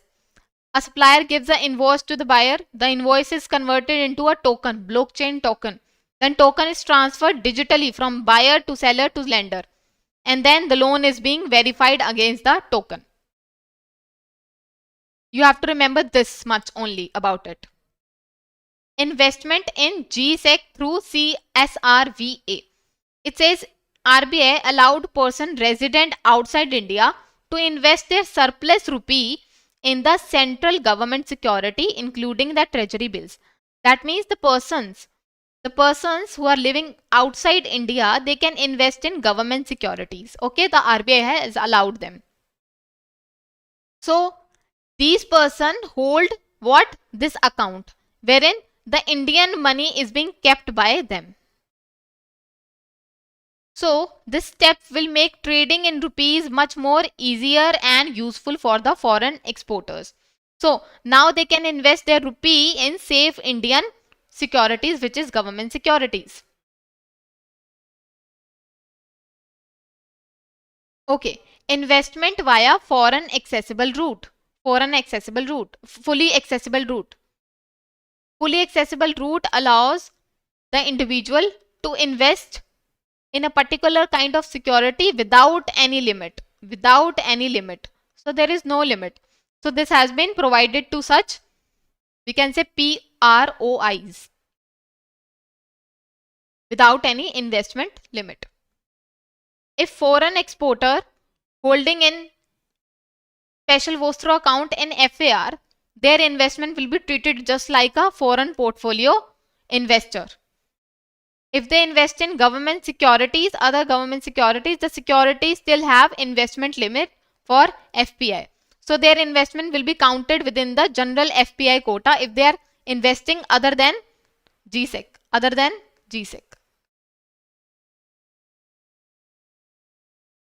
What was the previous rule? Previously, there was a 30%, we can say, limit on short-term government security. But now this has been updated. Okay, this has been updated. That is, it is fully accessible now. SRV holders can make this investment without registering as a FPI. They do not have to register. So this has been eased by the RBI. Okay. The foreign investors and the Indian bank where SRVA is maintained must ensure all the rules are being followed. Okay, so they are the one who is being responsible for all such things. Whatever security they will sell and whatever interest that they will get, they are going to get that money in their SRVA account only. So there is only one account for receiving money and paying the money. Banks act as a custodian, facilitator and compliance checker for these investors. So open security account, the bank must open a separate security account to hold the central government security. ठीक है, just like a gilt account. Provide market access. They have to provide access to the foreign investors for NDSOM wherein they can trade their government securities. They have to report all the, we can say, changes that are there with the SRVA holders over the counter transactions. The bank must report all these trade to the platform. This ensures transparency and record keeping. NDSOM की बात कर लेते हैं. It is electronic platform. It's an electronic platform which was operated by RBI for trading in government security, which is transparent, efficient mechanism. Liquidity in government security is maintained. Price is determined through competitive bidding and market-driven process. Electronic order matching is there. And who is the participant? SCB is primary dealer of FPI and government and other eligible issues. ठीक है, report करेंगे data whatever is there in case there is any kind of abuse that is going on, right? And the report must be shared with the RBI at all cases. RBI KYC camps conducted by banks. So basically banks are conducting a Gram Panchayat level campaigns nationwide. Okay, this is going to be conducted from July 1 to September 30. Now this re-KYC of banks account spreading awareness among the people for unclaimed deposit and grievance redressal. So how many campaigns are there? 1.41 lakh camps are there, which is having 35 lakh account which is being re-KYC'd by the bank. This is to ensure financial inclusion and update the KYC. The RBI also visited these camps in Gozaria, Gujarat. Okay. The Deputy Governor also visited these camps in Ranchi, Jharkhand. Okay, Tamil Nadu and so forth in August. So the focus area is to educate the citizens and tell them about the government social security schemes and ensure their grievances are being resolved. Along with this, RBI, that is the governor, announced 3 consumer-centric schemes, very important. The 3 schemes were re-KYC, simplified settlement process, expanded the RBI retail direct platform. We read about this, wherein treasury bills के लिए क्या करवाया जाएगा? SIP करवाई जाएगी. That means आप थोड़ा पैसा करके हर महीने डालेंगे और वो सारा पैसा कहाँ चला जाएगा?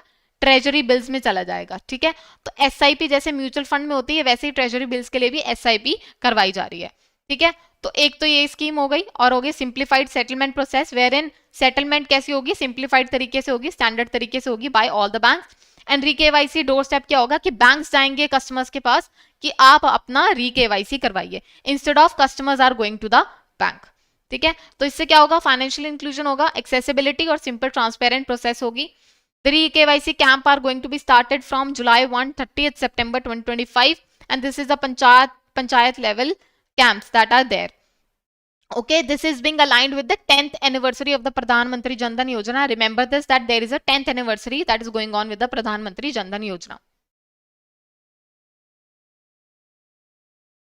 Invest in treasury bills via SIP. So we are bringing more and more liquidity in the treasury bills with this SIPs. The platform that was there, retail direct platform, was launched in 2021. Now we are going to do the second amendment of the e-KYC. Okay, so second amendment was made by the RBI and they issued the direction. What was the direction? It says that here we are going to have different modes of onboarding individual customers. Okay, so first is face-to-face onboarding, wherein the person is not physically present in the bank. So they will be e-KYC'd through OTP or biometric. Okay. Face-to-face onboarding is wherein the person is physically present. It is being physically present. So they will be they might use biometric or OTP in order to authenticate the person. Official Aadhaar card verification will be done. A certified copy of official valid document will be given to the bank by the customer. In case non-face-to-face onboarding, that means the person is not physically present. In that case, Aadhaar-based OTP e-KYC authentication will be done. Okay, using digital channels, that is central KYC record registry. All the data from this will be captured by the bank. And DigiLocker से सारे documents will be accessed from these place. Equivalent e-documents will be given by customers to the bank in order to verify the KYC. Non-digital modes wherein copy of OVD are being certified OVDs, that is official valid documents, are being given to the banks which are being authorized by additional authorities. Video based customer identification process in digital method.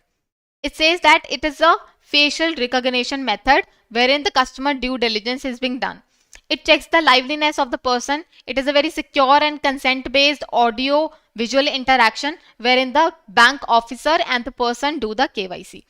It is treated as same as face to face verification. Video होती है, video verification की जाती है for the KYC, right. तो उसमें क्या होता है, जब भी हम वीडियो KYC कर रहे हैं, ठीक है, वीडियो के थ्रू KYC कर रहे हैं, तो उसको हम ऐसे ही ट्रीट करेंगे as if it is a face to face authentication, as if the person is sitting just in front of us. Now the business correspondings are being allowed to do this VCIP. ये बहुत important है कि business correspondents को भी allow कर दिया है to do this video interaction identification process. REs can download the valid KYC data from the registry itself, central registry of KYC as well. This saves the customer's time in submitting the KYC document again and again. Customer acceptance policy shall not lead to denial of banking and financial system facilities to members of general public. Especially किसकी बात कर रहे हैं? The persons with disability or socially disadvantaged. Okay, so that the bank's denial must not affect these kind of person.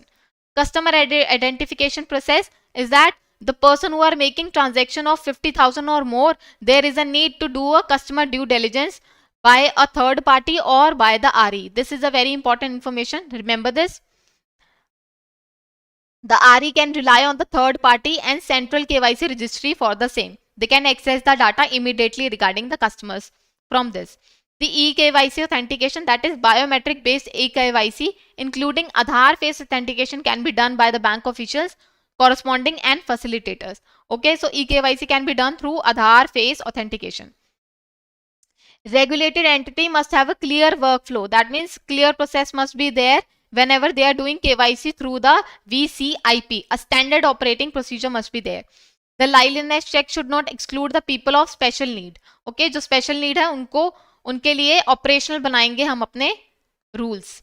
In case the person is not able to hear और it is visually impaired, तो उनके लिए अलग से rules बनाएंगे banks अपने end level पर. Non fund based credit facility, ठीक है, non fund based credit facility. Now banks are the one who gives various kind of facility. One of them is non fund based facility. That means they are giving some kind of credit guarantee.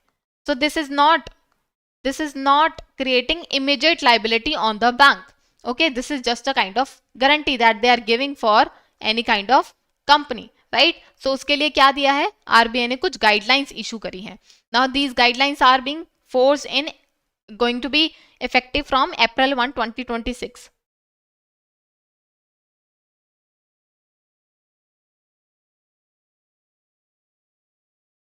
Okay.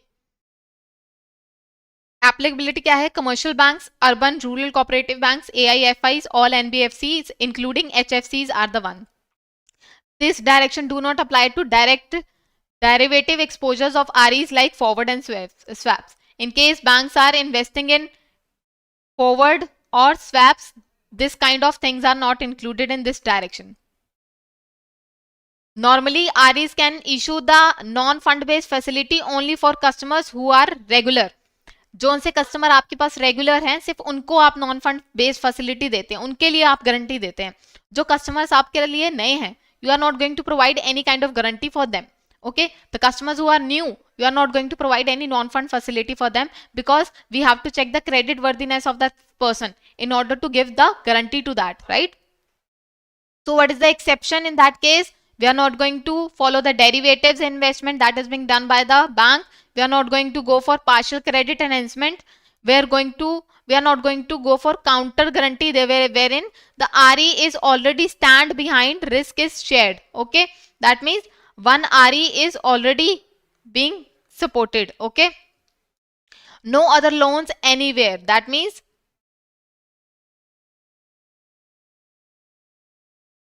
So if the RE have not given loan to that person, so they are not going to provide that credit non-fund based guarantee. With NOC, the RE has given a loan, allows non-fund based support. Non-fund, these directions are not going to be applied if the fund are being fully collateral. So they are safe in this case.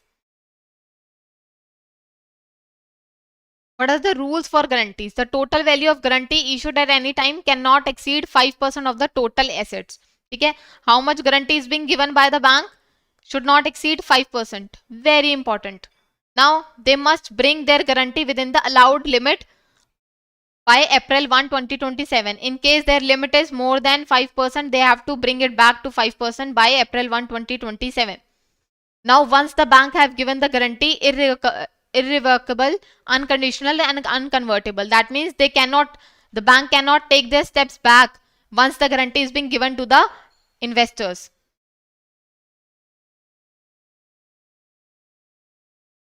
The bank must have their internal ceiling that how much they can give the non-fund based guarantee. For UCBs, RRBs, LABs, state cooperative banks and central cooperative banks, the total guarantee must not exceed 5%. An unsecured guarantee cannot exceed 1.25% of the total asset. And in case their guarantee is being exceeded by these limits, they have to ensure that they came it back to 1 April 2027 within the limits. So internal policy, every RE must have their internal policy. Let's just skip this. Guarantee on behalf of stock and commodity brokers. In case the bank have given some kind of guarantee to stock brokers and commodity brokers, in that case, only scheduled commercial banks can give the guarantee to these people. Not any other bank can give. So this is a point that you have to remember.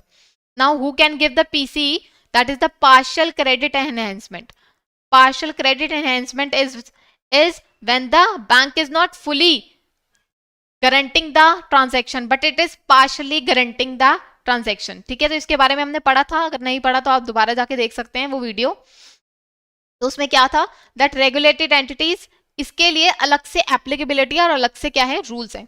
तो पीएससीज कौन दे सकते हैं? Scheduled commercial banks, AIFIs and NBFC including housing finance banks. So where can PSC can be used? For issuing the bonds, for bonds of large NBFC and bonds which are being issued by the municipal corporation. So you are going to deal with such kind of corporates and we can say companies only. NBFC, which one? Wherein the asset size is more than 1000 crore. What are the silent features of PEC regulation? It says exposure limit is maximum of 50% of the bond issue. If bond issue is of 100 crore, the bank can partially guarantee the bond issue by 50 crore only. So this is the limit. So total PCE across REs are also capped at 50%. PCE only for bonds of BBB minus or above. That means जिस भी bond को आप you are guaranteeing, whatever bond you are guaranteeing, right, partially guaranteeing, for that bond the rating must not be below BB, triple B minus. It should be triple B minus or above this. Bond must be always rated by 2 ECAIs. That means the external credit rating agencies, there must be 2 credit rating agencies that have rated that bond in order to ensure the transparency. Now this is very important. That whenever a bank is investing in PCE, they have to maintain extra capital. They have to maintain extra capital reserve with them. So how they are going to define that? What is the capital reserve they have to keep, right? If the PCE amount is around 20, right, then they have to maintain how much? 20% into 100% into 9%. So this is how they are going to calculate the percentage. So you just have to remember this, that in case the CRAR is 9%, they are going to charge this capital reserves like this. Okay.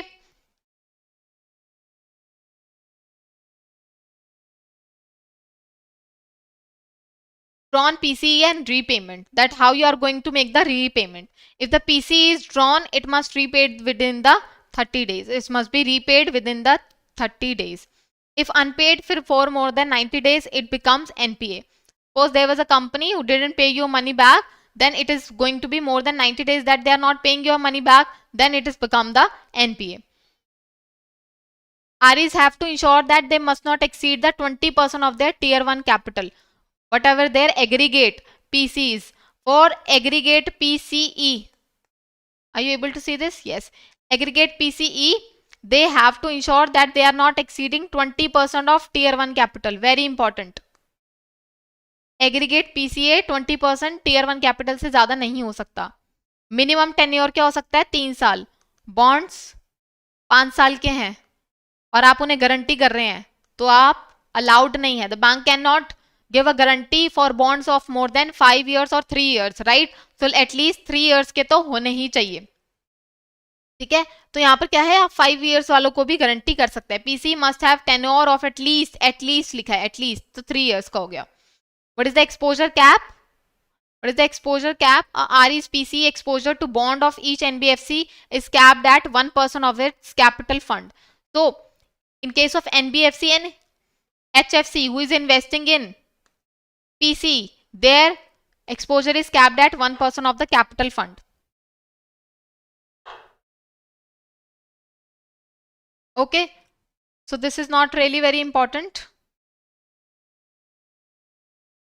Okay, this is not really important, but we are going to understand what is the survey.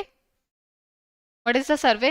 So we are just taking a 5 to 10 minutes break, then we will come here and read this. Okay, हम यहाँ से पढ़ना फिर से start करेंगे. We are taking 5 minutes break now.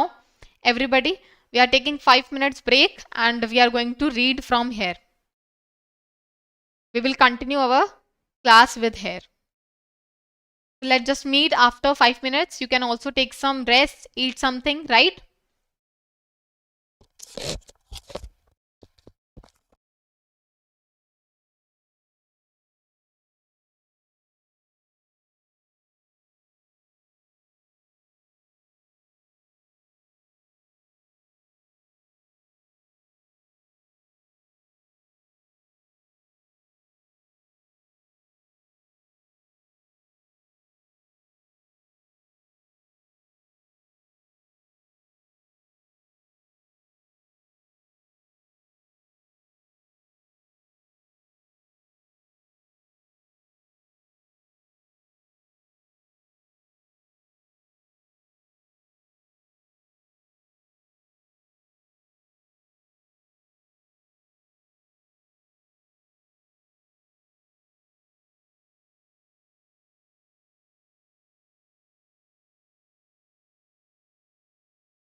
So we are starting again.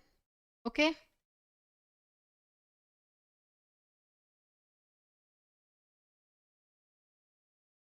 Okay. So it's not very important, but what I have done is I have put each and every definition here.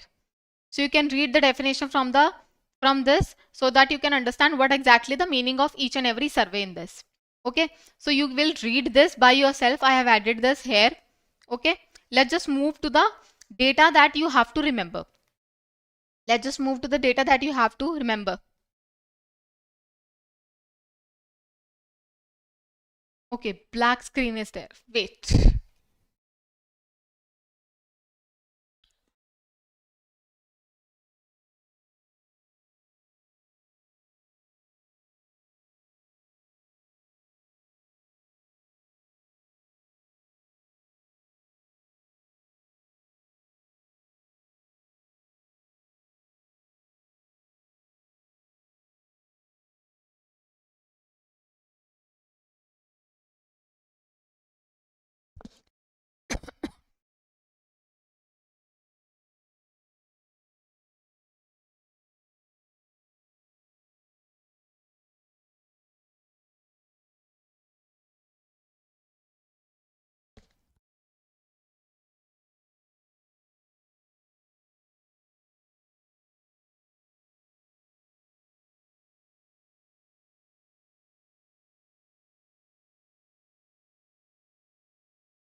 Now you all can see my screen.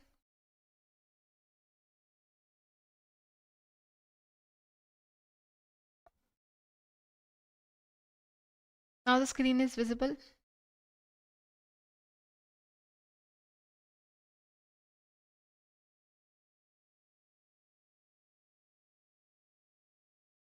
Okay.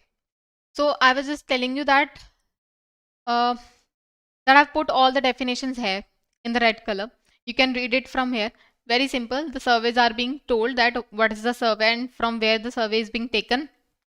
Okay.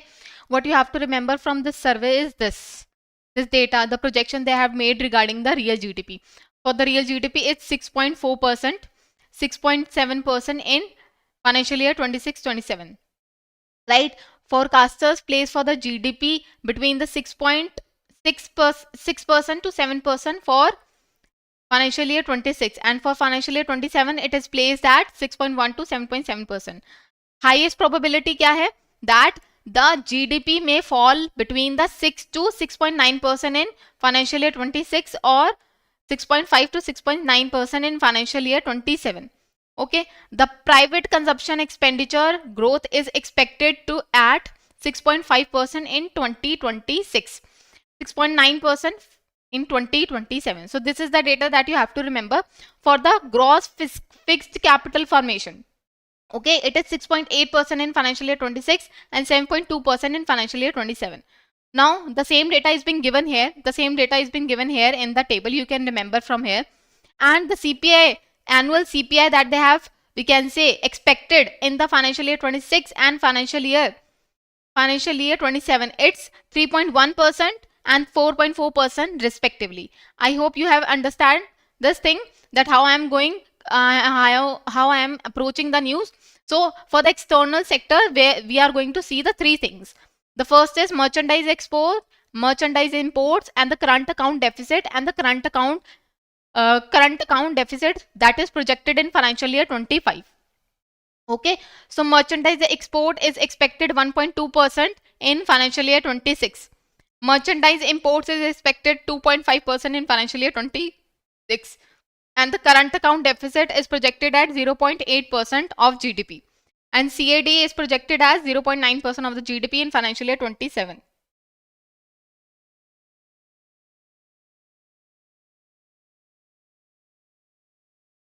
NPCI discontinue UPI P2P collect request. Very important. Remember this thing. It says NPCI stop the collection request feature from the UPI. From 1st October 2025, UPI users will not be able to send the collect request. That means you are giving a request to the person to give the money. Okay, this kind of request feature has been cancelled for P2P, for P2P collection. Remember this, for P2P collection. However, merchants can collect this request. Okay, merchants still have this feature in them. The fraud cases are the main reason that why they have made this feature change. Okay, this will strengthen the security and protect the users. Current rule that you can make a request of 2000 rupees for the collect request, but now there is no such request.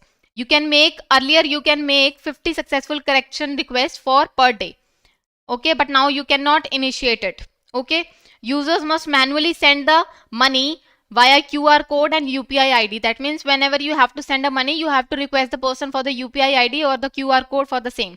Okay, this is a minor inconvenience, but still we need to build the trust in the UPI system. Then RBI banks free to set the minimum balance. We already read that the public sector banks have included a lot of penalty. They have collected a lot of penalty, right, from for maintaining the minimum balance. But RBI stance on that is that they are free.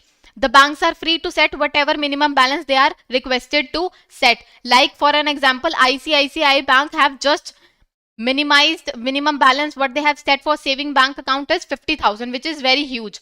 But on that, the RBI says they are free to set anything, whatever they want. Okay, so we have to remember this stance that there is no such ruling that is being given by the RBI.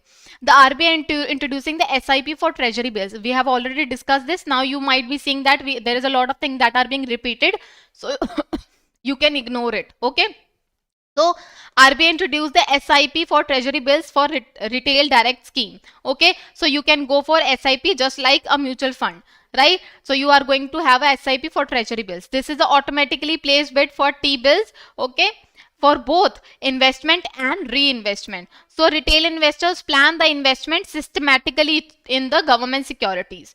Okay, this is what you have to remember. Some basic data regarding the RBI, which was that retail direct scheme was launched in 2021 by the RBI. This allows the retail investors directly in the government securities, to invest in government securities. Okay, ये gilt account के बारे में हम देख चुके हैं. And treasury bills क्या होते हैं? Short term government debt instruments होते हैं, which are there for 91 days, 182 days and 364 days. So how the interesting is being paid? So the person sells the treasury bills at discount and then get the full face value of the discount. The difference is the profit for the investors. So next is UPI sustainability subsidiary cut. Okay, so what have happened that RBI Governor Sanjay Malhotra clarified that UPI is not entirely free to operate. Okay, so what government do? Government pay some subsidies to the bank and the fintech company in order to provide such infrastructure. Now this subsidy have been reduced drastically. Okay, we will see the data. Now the data have been, which is being stated here is rupees 437 crore is being subsidized by the government to these companies and banks and fintech company, which is down by 78% in financial year 25. Okay, here is the data. In financial year 23, it was around 2000 crores. And now it has reached in financial year 25, 1000. And now in financial year 26, it has reached even more less, which is 437 crore. Okay, I hope you have understood. Now, this news is not very important. We can ignore this. Okay, what you have to remember in this is that the core investment companies, what are these? Again, these are a type of NBFC. They act as a holding company for the business group. They own companies, right? And they hold not less than 90% of its net asset in the form of investment. Out of this, 60% need to be in equity shares, including compulsory convertible equity shares. So these are just technical points that you have to remember for CICs. Then SEBI's proposal for Swagat FI. First, you have to remember the full form of this. That is single window automatic generalized access for trust foreign investors. So what this framework do? That we need to boost the foreign investment in India. So we are going to reduce the financial, or we can say, we have to reduce the compliance burden on the foreign investors. So what they have done is, who qualifies for this? So basically the low risk organizations, and they are the one who are being included in this Swagat FI. Okay, So who are low risk profiles? Like government owned funds. Like there is another country which is government owned funds, right? Sovereign wealth fund, multilateral agency want to invest in India, highly regulated public retail fund, okay, insurance and pension fund. They are the authorized person for this framework.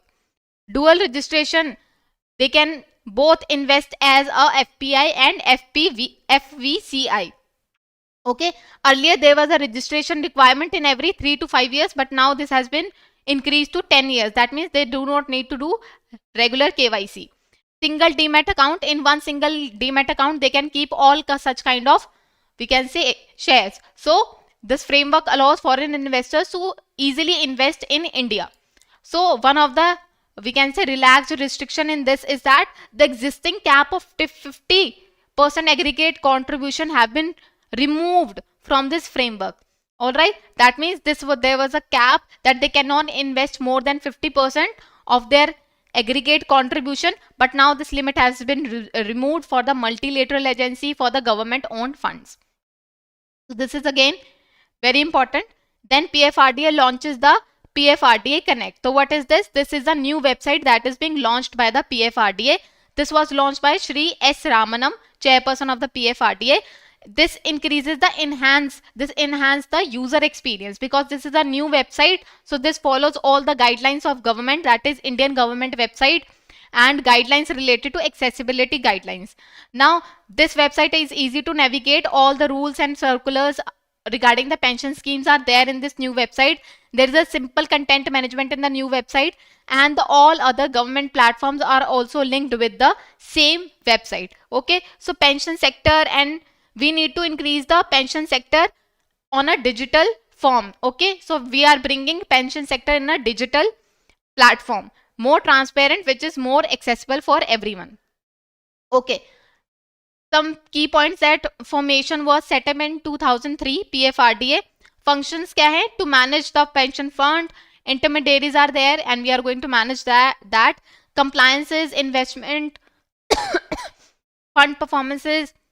This PFRDA manages 3 schemes: NPAs, API and UPS. Okay, some basic information is there. Then there is one news which is not related to any regulatory body. It says RBL Bank has partnered with the CAMSPay. So RBL Bank is a private bank and CAMSPay is a technological company that provides the digital payment technology. So they both have partnered. You have to just remember this. Nothing else is important in this. Again, this news is not important. We can skip it. Okay, ED, that is Enforcement Directorate, investigated the bank fraud. Okay, they said that 30% of the PMLA cases are related to bank.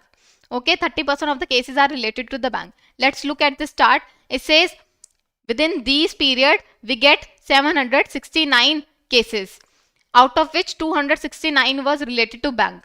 And out of this, within this period, 3080 cases that we get from the PMLA, and out of this 86.864 cases were related to banks. Okay, however only 15 were convicted. That means इतने सारे banks होने के बाद, इतने सारे cases होने के बाद भी only 15 was the real cases. ठीक है, तो वो cases बहुत कम हैं जो सच में हैं, जो सच में proof भी हुए हैं that this was the guilty person. कितना उन्होंने रिकवर किया फ्रॉम दिस केसेस? 15,261 रिकवर कर लिया. You have to just remember this. This is a very important news. Taxation of VDAs, virtual digital asset. तो आपको क्या रिमेंबर करना है? दैट टैक्स पेयर्स ने कितना पे किया है? 705 करोड़ पे किया है in the taxes on VDAs, right, in financial year 23 to 24. Very important news. It says income tax department has detected 630 crore of undisclosed income still with the VDAs. Okay, what else? You have to remember this section. It says the tax on income of VDA transaction was introduced in financial year 22-23 and it is under section 115 BBH. So they can ask you that VDS किस section के अंदर tax होते हैं, tax उन पे allow होता है, right? Then IBBI proposing the changes to strengthen the IBC. Okay, so they are saying they want to make sure that the process of recovering or everything is very fair, clear and reduce the legal dispute. Okay, So for that they have introduced 4 reforms. So stop people like willful defaulters and bankrupt person in the resolution part. So they will not be allowed in the resolution part because they are already convicted. Okay, then there is a clean slate immunity. That means a company which was under disease, we can say company was a dead company. Okay, now a new owner have taken that company. Now that new reputation or clean slate immunity will be given to company, that this company is a complete new company. ठीक है, इसने कोई disease कोई ऐसा काम नहीं किया है, कोई ऐसी fraud नहीं किया है. Okay, because new people have been appointed to manage such company. Now digital reforms. It says that we are going to provide an online portal for submission of resolution process. We are going to be make things very transparent, clearer for all the persons. Then the goal is to make the things transparent and fair enough. Here we are, India skips the medium term expenditure plan. Now medium term expenditure plan is a plan which gives the future revenues and spendings of the government. But this time the finance ministry has not given any kind of plan for this time. Okay. Now along with this statement, the statement is not important कि इन्होंने नहीं दिया. What is important is the data that they have provided us. It says since financial year 22, India is gradually reducing the fiscal deficit. Fiscal deficit has been reducing below 4.5% of the GDP in financial year 26. So this has to be remembered by you. Then what is their target? That they are going to reduce the, we can say, debt target by 50% plus minus 1% of the GDP by financial year 31. So this has to be remembered by you. Okay. Now IRCTC to enter into a fintech space. So what have happened, that Indian Railway Catering and Tourism Corporation have now launched their payment system, which is being named as iPay. iPay नाम से इन्होंने launch किया है. So now this IRCTC is a part of fintech space now. Okay, so they have grown drastically from 10%. Okay, they have grown 10% in financially 25. They have a larger user base. So they have earned how much? 126 crore in financial year 25. You have to just remember this. Now life insurance shift towards the participating products. Now what is important is this participatory product. Okay, what do we mean by participating product? Let's understand the trend that life insurers are going for a participating product. Now what is participating in product? Now these are life insurance policies that gives guaranteed benefit plus a dividend or bonus from the insurer's investment fund. So you are getting profits of the insurance company as well along with the benefit, guaranteed benefit. Okay, this is a par product that insurance companies nowadays are offering. Now along with this you will also understand what is ULIP. Again, ULIP is the one that gives the insurance coverage to the person. Along with this they will also get market linked fund. So these two basic terminology must be clear to you.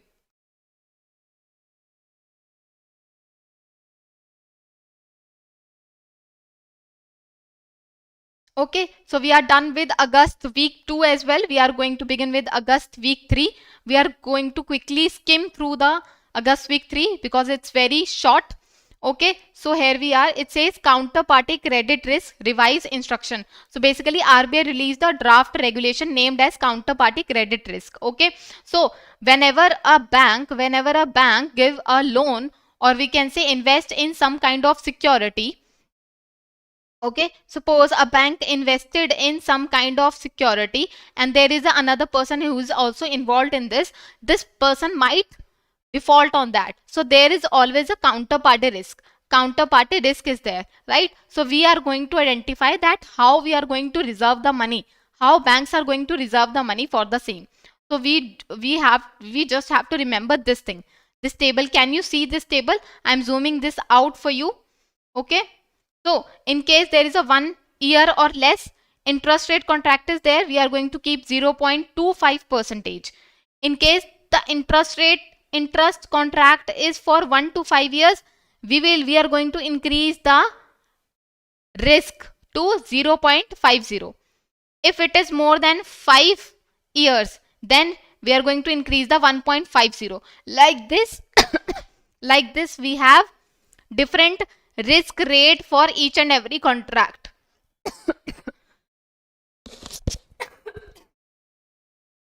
So for exchange rate contract there is different kind of rates. with respect to different kind of years. Just like equities, if the banks is investing in equities, there is different kind of risk rate as per the different kind of period. Okay, so this table has to be remembered by you. Nothing else is important in this. Okay, now we are going to focus on the monetary policy framework. Okay, so they have reviewed the monetary policy framework as well. They are understanding that do we need to bring some changes in the MPC framework or not. Okay, so there is a 9 years of experience of India in using the flexible inflation rate. So you have flexible inflation targeting. So this has to be remembered by you, that there is a 9 years that we are using the FIT. Okay. So according to section 45ZA, the central government talking with the RBI will fix the inflation target once every 5 years. So we get to know that the based on the CPI, the inflation target are being revised after every 5 years. So now we need to revise the second review, or which is being due by March 2026. This is very important information. Okay, we have also covered this in one of our RBI 247 session. If you are not able to understand, watch that. Okay, so inflation targeted was started in 1990. This is just a static information that you must know. ये पता होना चाहिए. Inflation targeting कब शुरू हुआ था? 1990 में शुरू हुआ था. Inflation target is 35 this year now. Now it is mostly widely used in among other countries as well. Advanced economies and developing economies also use this. So at the first review, RBI published the report on currency and finance and reviewing the monetary policy framework. Okay, let's just see what they have discussed. We just know these things, these basic things, that FIT is there, governor led the system, right? MPC have 3 members from RBI, 3 from external government, right? So what was the first question? That do we need to rely on CPI basket or headline inflation in order to decide the repo rate? Okay, so the answer was the RBI governor, that is Shakti Kanta Das, the ex-RBI governor, stated that not having headline as a target makes no sense to average citizens, as inflation they directly feel. So the headline inflation does not make sense. Okay, so we are going to focus on the we can say only CPI basket only. So we are continue to use the CPI. Headline CPI should remain the anchor, because this actually shows the effect on the human's pocket. Okay, consumer pockets पे क्या फर्क पड़ रहा है उस पे depend करता है. So this updates that CPI basket should reflect the changing consumption pattern. Okay, the next question that was discussed during the meeting was the 4% inflation target continues to remain the optimal balance for growth. Okay, do we need to change this 4% inflation target? Should we keep it 5% or 6%? So they said that we are going to keep it. The recommendation was we are going to keep it as 4% target, which is for a long-term credibility and price stability. We are going to keep it as 4%, not 6%, not 5%. Okay, now talk about the range. They say, do we need to broaden up the range or do we need to narrow up the range, right? So we currently have plus minus 2% ka range, above and below 4%. It says that if we tighten the band, we are more frequently to fail the target. Hence, we are going to keep this existing band of plus minus 2%. So there is no change in the band as well. What else they discussed? Should the target inflation level be removed? Only a range may be maintained. They're saying we do not need to keep a 4% target. No, we are going to just keep a range of this, that we need to keep the inflation within this. So they said that do we need to keep the range only? So they say no, a pure range could seen as a watering down RBI's commitment. That is, RBI is not committed to maintain the price stability. So the recommendation is to continue with the point target of 4% plus minus the tolerance band is there. Okay, let's just move ahead. Now this was the 608th meeting of the Central Board of RBI. What happened? So in 618th meeting of Central Board of Director of RBI, Lucknow, which was chaired by the Sanjay Malhotra, what happened? Significantly, that they appointed Indranil Bhattacharya as an executive director, ex officio member of MPC. Okay, they approved their nomination. That's it. You have to remember this. Okay.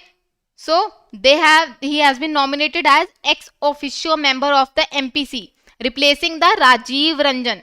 This is the important information you have to remember. This is their information regarding his background. This is not very much important, but you can just know this, that he has 28 years of experience in central banking. Here comes the green infrastructure financing. So deputy governor gave some speech. What they said, that there is a lot of climate risk. What you have to remember is the data that they highlighted during the speech. Okay. What was the theme of the speech? Catalyzing sustainable and green infrastructure financing for achieving the net zero.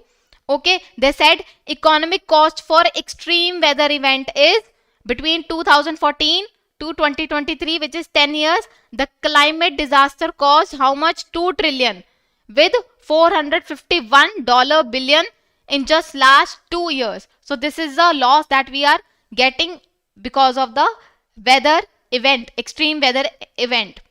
OECD estimate that green and sustainable infrastructure will need 3 to 5 trillion annually till 2050. So this is the target that they are estimating. So remember this. What else? World Bank says that every $1 investment in climate change saves $4 in avoiding the losses. The global climate finance gap is 2.5 trillion annually. So there is a gap that needs to be filled out by each and every country or each and every company. What else? The first step in financial stability and green infrastructure is to define what qualifies as green infrastructure, and government draft climate finance taxonomy aims to provide a uniform classification. There must be a uniform classification how you are going to define the green infrastructure. So they are requiring this. That's it. You don't have to remember anything from this. Here we are with the second news, which is SEBI extended deadline for the margin obligation. So SEBI ने जून में कोई direction निकाली थी. Now they have extended the deadline for it. They have extended it till October 10, 2025. Okay. So what was the key features of that? That there was a blocking of security facility. Okay. The blocking of security. The security which is being kept collateral, or we can say it is pledged by some kind of broker or clearing corporation. Okay, they are talking about this facility. How they are going to block it, how they are going to release it, that kind of infrastructure is required. Infrastructure. Now who will provide this infrastructure? This broker and CCs. Now they need more time. That is the reason it is being extended. So you have to just remember this, that the margin obligation is being extended to October 10, 2025. That's it. You do not have to remember anything in this. Okay. Now SEBI may revise the block deal rules. Very important. What are block deal rules? So basically the stock market, whenever an investor invests in stock market in a very huge amount, that is a block deal. Okay, so they revised what is block deal. So they are saying that SEBI has considering the changes. Now this is just a proposal, but you still must be aware of it. It says proposal hai that the minimum trade size should increase to 10 crore to 25 crore. Now 25 crore is a block deal, not a 10 crore transaction is a block deal. It says widening the price band from 1% to 3%.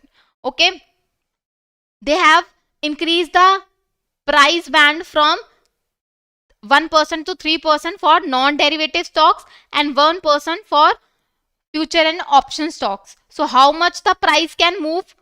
How much the price can move? 1% from the price or 3% from the existing price. Now this is 1% is for future and options. This is for non-derivative stocks. Right? So the updated new proposal says 25%, 25 crore is the minimum size for block deals. Block deals happens in two windows, that is from 8:45 to 9 a.m. and 2:05 to 2:20 p.m.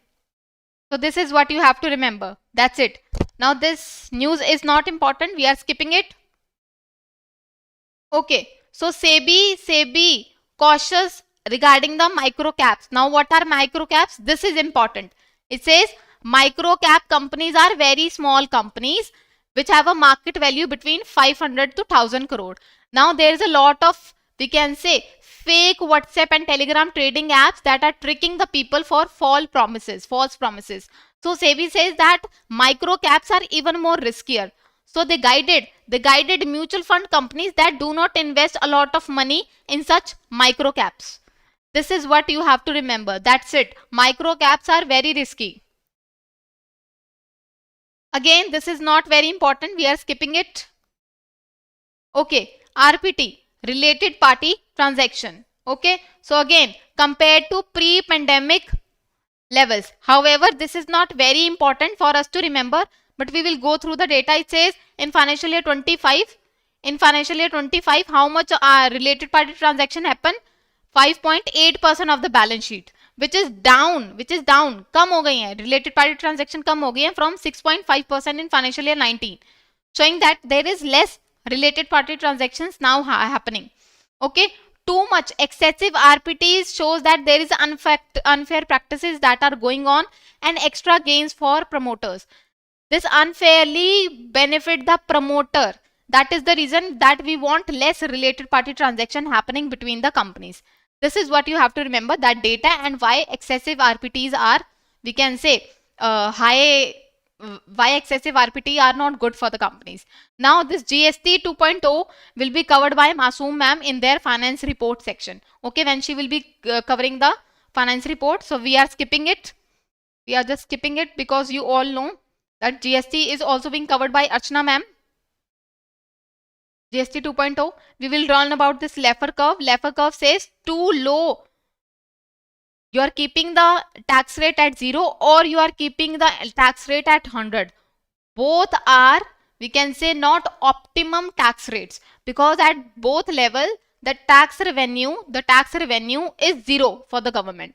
So we have to find one middle optimal tax rate in order to get more and more revenue for the government. Now this concept was given by Laffer curve. Okay, you have to understand this. That's it. Just remember this GST to GDP ratio. Okay, so for the financial year 24 it is 5.98%, and for financial year 25 it is 5.91%.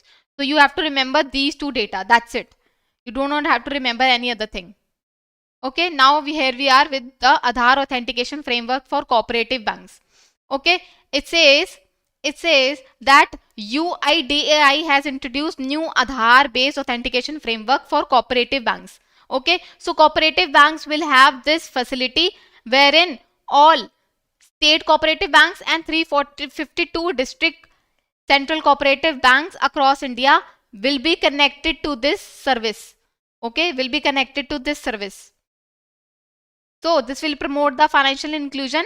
This will also cut the cost and simplifies the process for cooperative banks to allow DCCB to use the IT system of SCBs.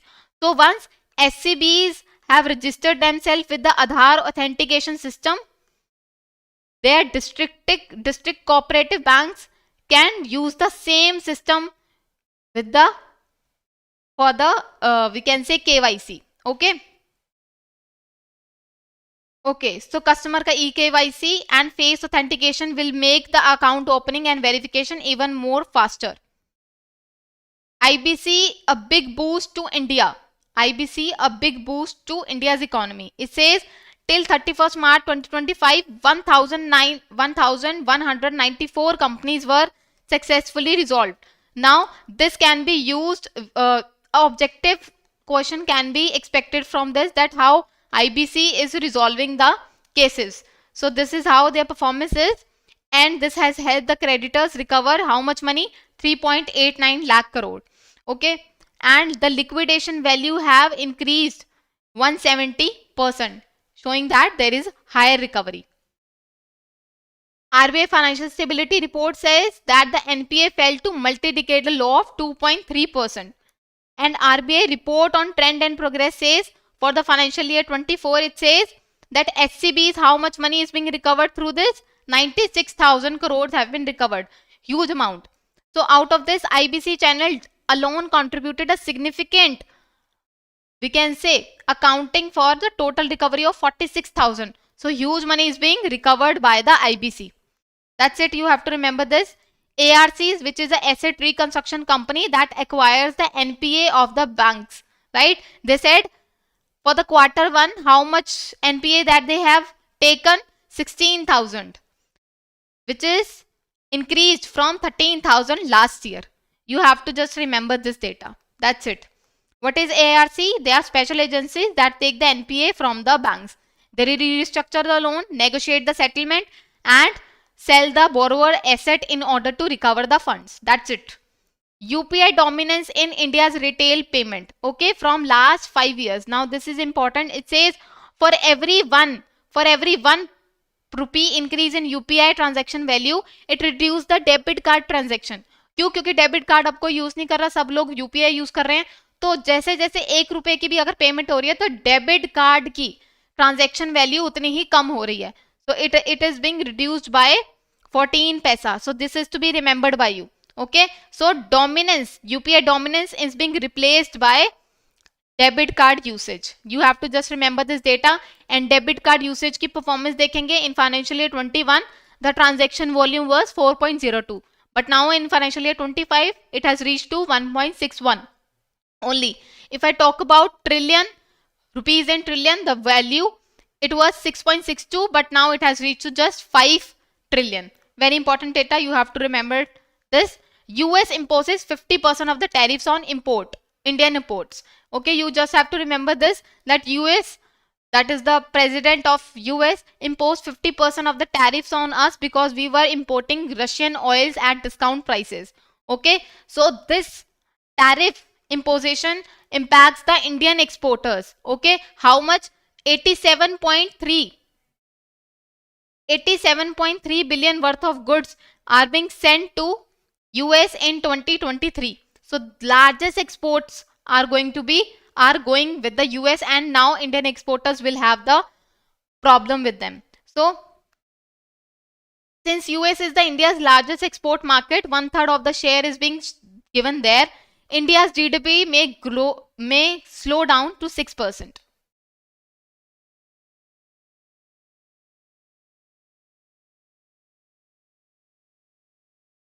We are not talking about the details. We are talking about the debit card usage. Their usage have been reduced, which is we can say debit card is an operational tool that is used in order to make UPI operational. But still,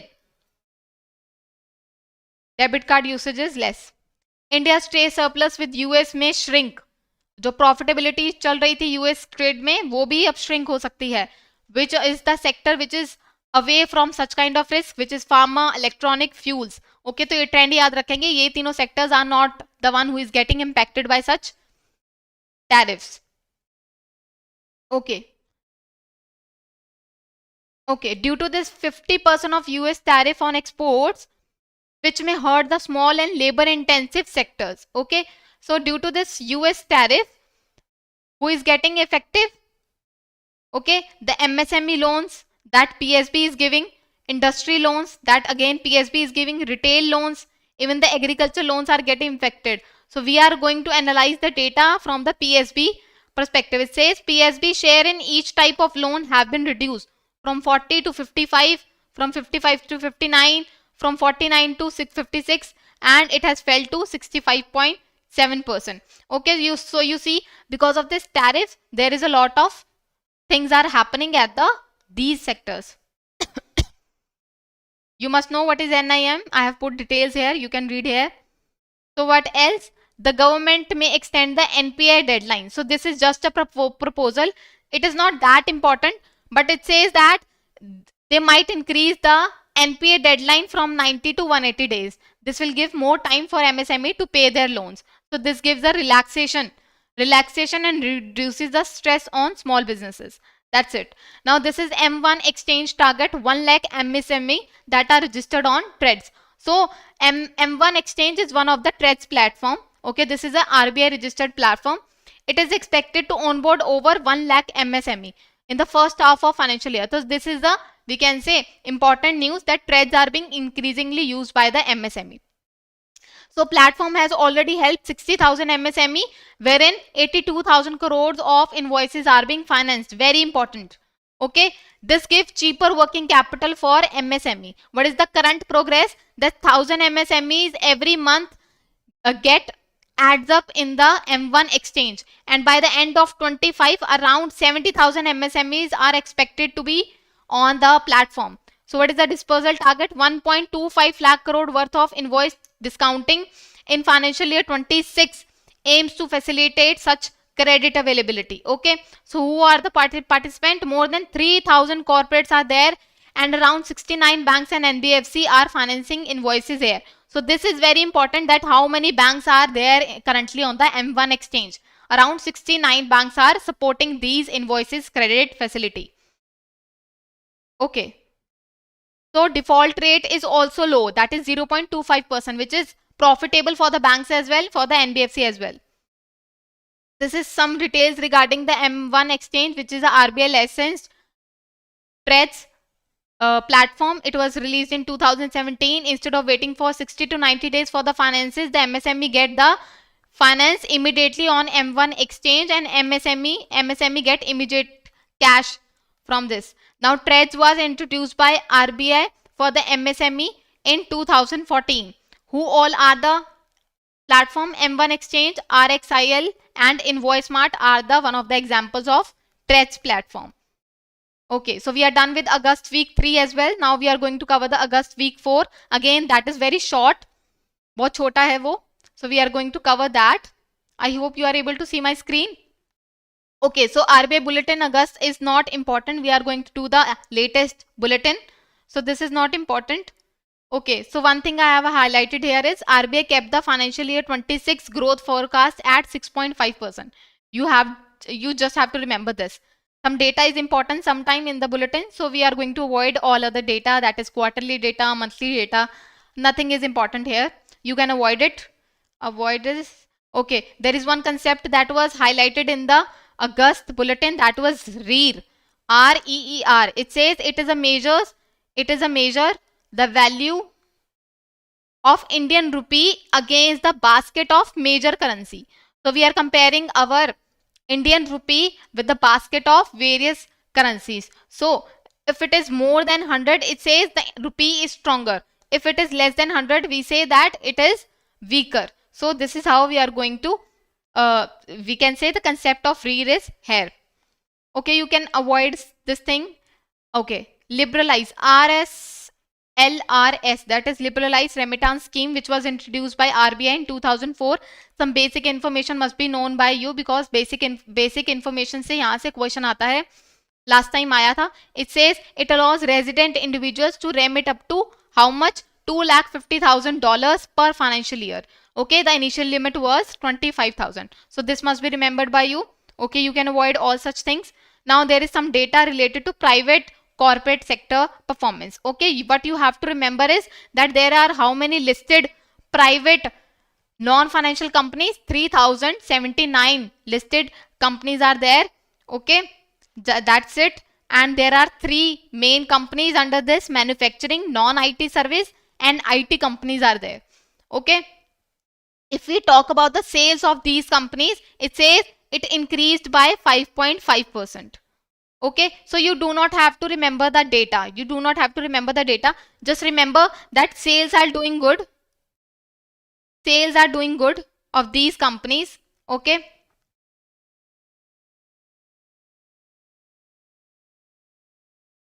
Overall sales are good, but manufacturing companies see a decline in the sales, and IT company is doing good with the sales. That's it. IT and non-IT both are doing good with the sales. That's it. You have to remember this. Manufacturing sector is not doing great. So this is the takeaway that we are taking. Expenditure, raw material cost. Raw material cost is increasing. Staff cost also increases. So manufacturing, IT and non-IT, for all this, the staff cost ratio is higher. So we get to know that cost is high for all sectors. The cost is increasing for all sectors. You have to remember this. Data is not important. Profitability की बात करते हैं. Which sector is profitable? Profitability की बात करते हैं. That it says manufacturing and non-IT. Their profit moderated. That means it has reduced. But non-IT companies का data अच्छा चल रहा है. They are profitable. Profit increases. That's it. You have to remember this. Okay. Their interest coverage ratio. That means how much they are able to pay their interest from the operating profit. So if this is good, the higher it is better. So they are saying it reflects that it is 9.1%. 9.1%. So it's showing a good coverage ratio for all the sectors. For the manufacturing sector only. For the manufacturing sectors. Okay. This is BSR 1 report for the credit and there is BSR 2 report for the deposits. तो पहले credit का देख लेते हैं. It's a quarterly data for the credit for June 2025. So just remember the trend. It says PSBs are lending more aggressively supporting the economy activity. क्यों? क्योंकि rate कम हुए हैं. So they are giving more loans. What else? You have to just remember this data. Overall credit कितना है? 9.9%. Personal loans का share कितना है? 32%. Industrial growth कितनी है? 7.6%. Okay. Individual shares कितना है? 47.2%. Metropolitan branch कितनी है? Share है 59.7%. Okay. ये देखेंगे weighted average lending rate. It has reduced by 39 basis point. Loan which are less than 9%. They are 54.1%. So this is important. Okay, here we are going to do the deposits. Deposits are important. It says the bank deposit grew 11.3%.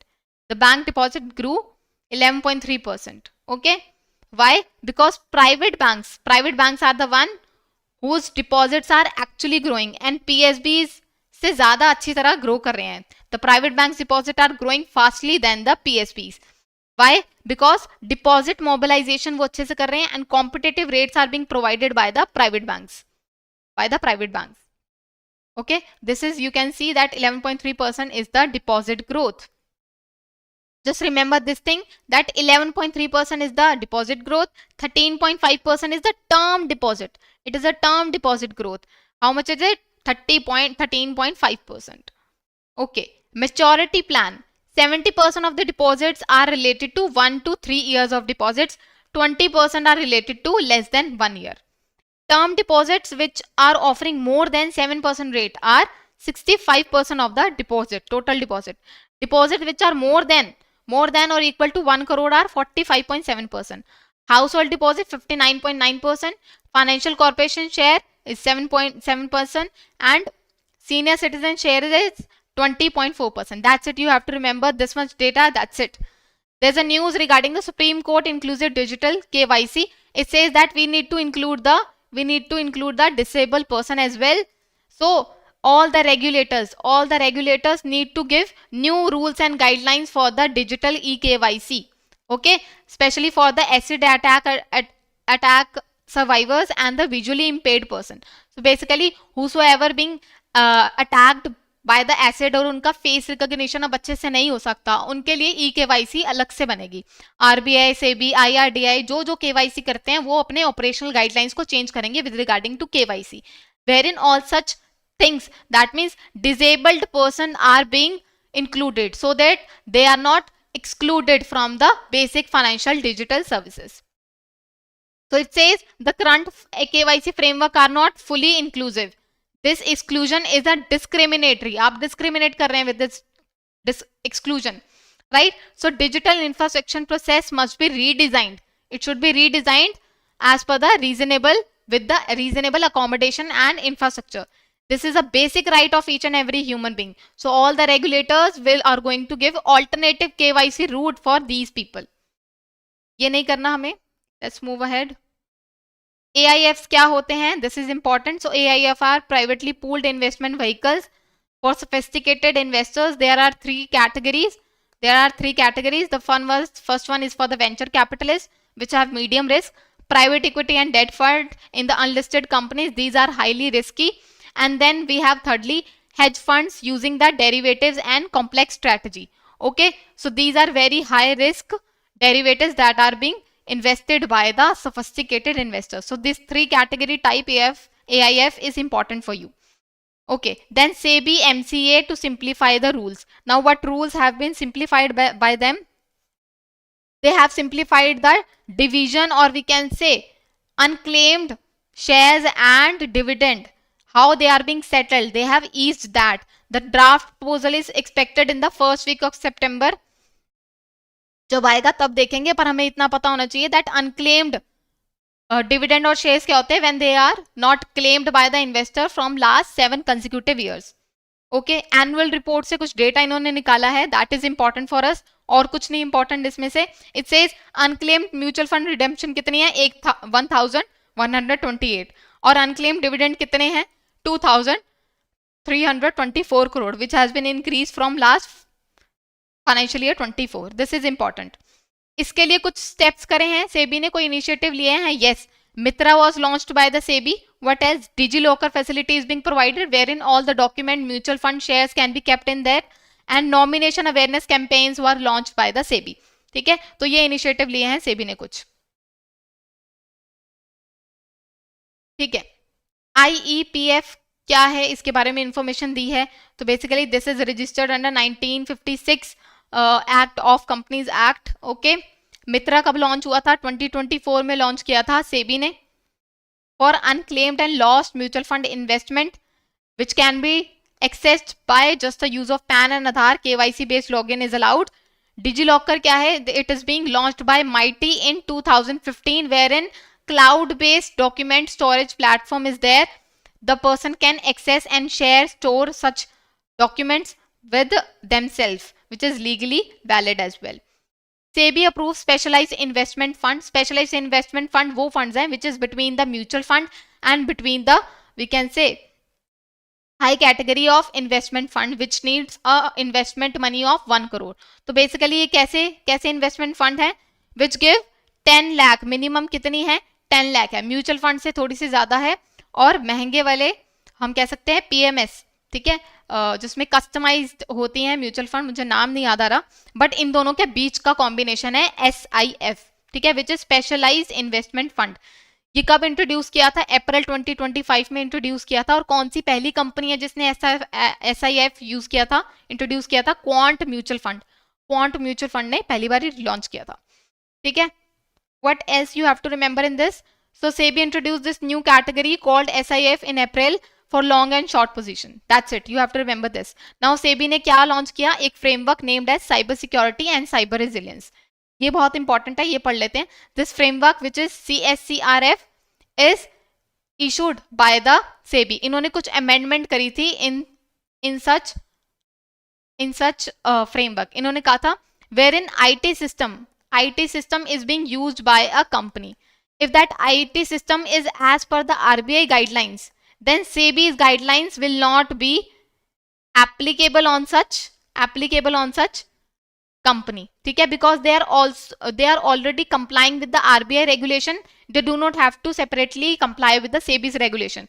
This will avoid duplication. Duplication is being avoided here. Okay, so this was given by the SEBI under this framework. It says we need to reduce the compliance duplication. We need more clarity on the applicability. Okay. What else was there in this? Critical system की definition is being revised. They said critical system earlier just include the core operations, but now it will include store and send regulatory data. It will also include client facing application as well.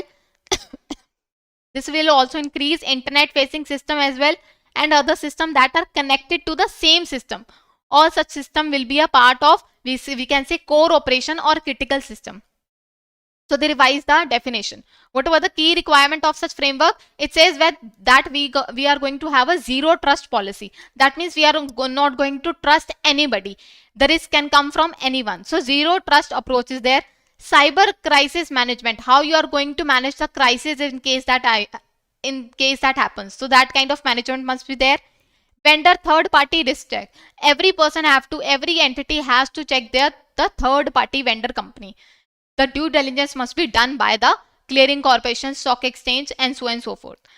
Keep audit confidential. Whatever data is being there for the audited company, we have to keep it very confidential. The data must be confidentially and stored.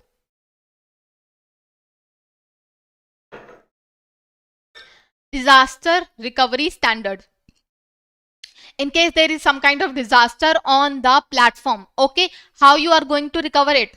So recovery time objective for the critical works. Critical work must be come back in 2 hours. It has to be recovered in 2 hours. But for the data loss, you will get 15 minutes to recover everything related to data. So this must be remembered by you. Then there is a portfolio manager.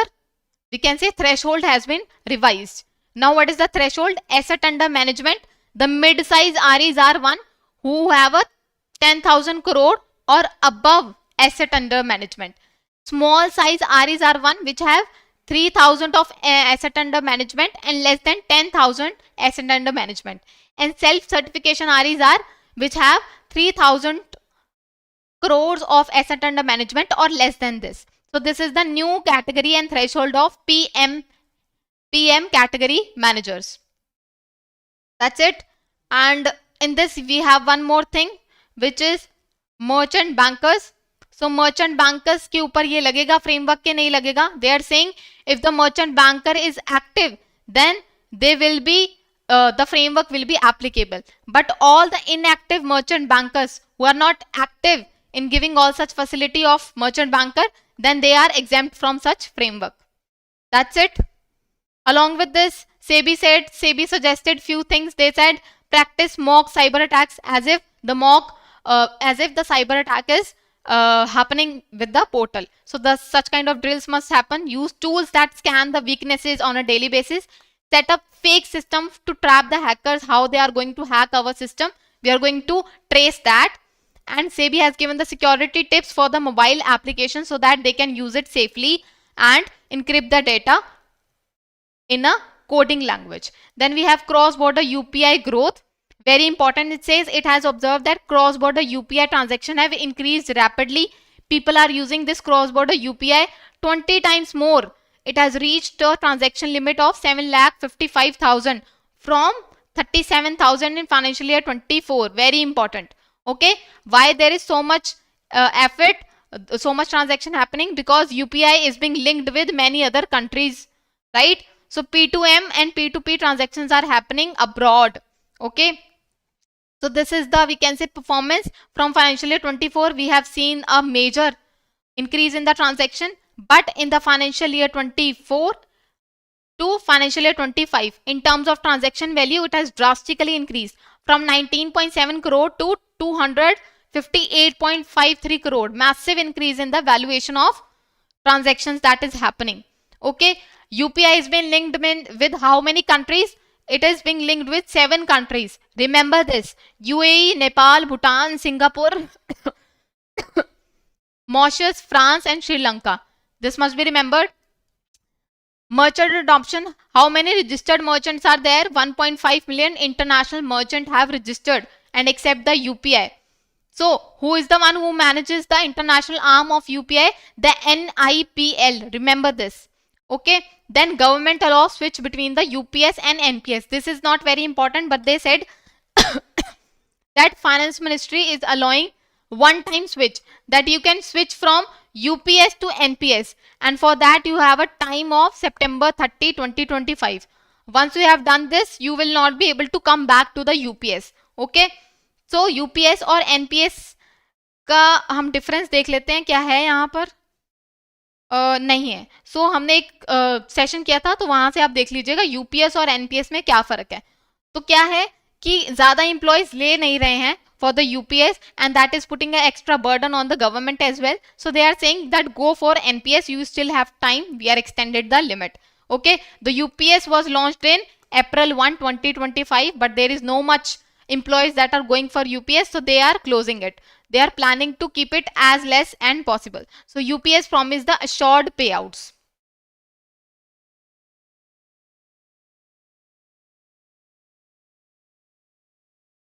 Yes, yes, you have to cover these extra news as well. No minimum credit score required for loans. They said in case the person do not have a background check. That means मैं ऐसी लड़की हूं या फिर मैं एक ऐसा person हूं जिसका कोई क्रेडिट हिस्ट्री नहीं है, मैंने कभी अपनी लाइफ में लोन नहीं लिया, तो दैट आई एम नॉट, क्योंकि मेरे पास कोई क्रेडिट स्कोर नहीं है, does that mean that I am not eligible for the loan? So the finance ministry made a clarification to in the Lok Sabha that says bank cannot reject the loan application from the first time borrower. If there is a first time borrower and they do not have a credit score, they can still get a loan from the RBI. Okay, so they can check their repayment history, their default payment is there, restructure or settlement loan is there, account written off is there with regarding to any product. Suppose they have bought some kind of phone and they haven't paid the EMI for that, so that is also a kind of credit history that that person have. Okay, so CIBIL score क्या होता है? It's a 3-digit number that is being issued by a CIB, Credit Information Bureau Limited. So one time for accessing the one time credit report, 100 rupees will be charged as per the RBI circular. Impact क्या होगा? First time borrowers will get their money.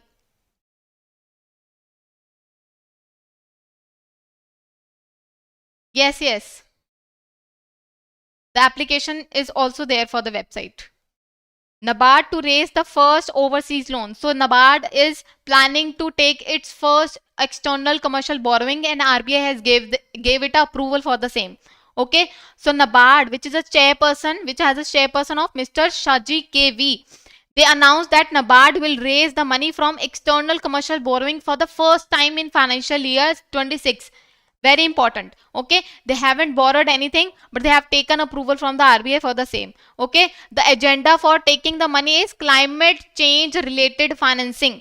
Okay, so they are investing money for the climate change that is happening. Okay, NABARD will first set up the representative office in the gift city. They will first set up their office in the gift city and then they will go for a external commercial borrowing. So this is a very important information for you all. Okay, this is done. You have do not have to do this. Okay, interest payment on debt touch 12.76 trillion. It says India's interest payment have reached to 12.76 trillion, which is a very huge amount of interest payment that India is giving. Okay, why? Because during pandemic the government borrowed the loan at a very high interest rate. बहुत ही ज्यादा interest rate पर इन्होंने loan लिया था and that has reached to 3 times higher interest payment of 12.76 trillion in financial year 26. A decade ago, 10 साल पहले जितना दे रहे थे उससे 3 times हायर है. Okay, let's see from here. In financial year 26 it was just 71 trillion, but in financial year 26 it has reached 200 trillion, almost a 3 times we can say increase in the payment that we are expecting. This is a just a projection. Okay, so what we are targeting that by financial year 31 we are going to keep it at 30% of the debt to GDP ratio. Okay, so this must be remembered by you.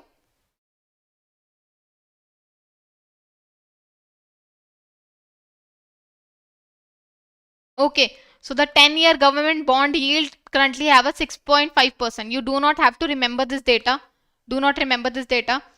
What is the debt management tool that government uses? They may buy back the bond that they have issued. They may switch the bond with the short term with the long term, so that immediate payment is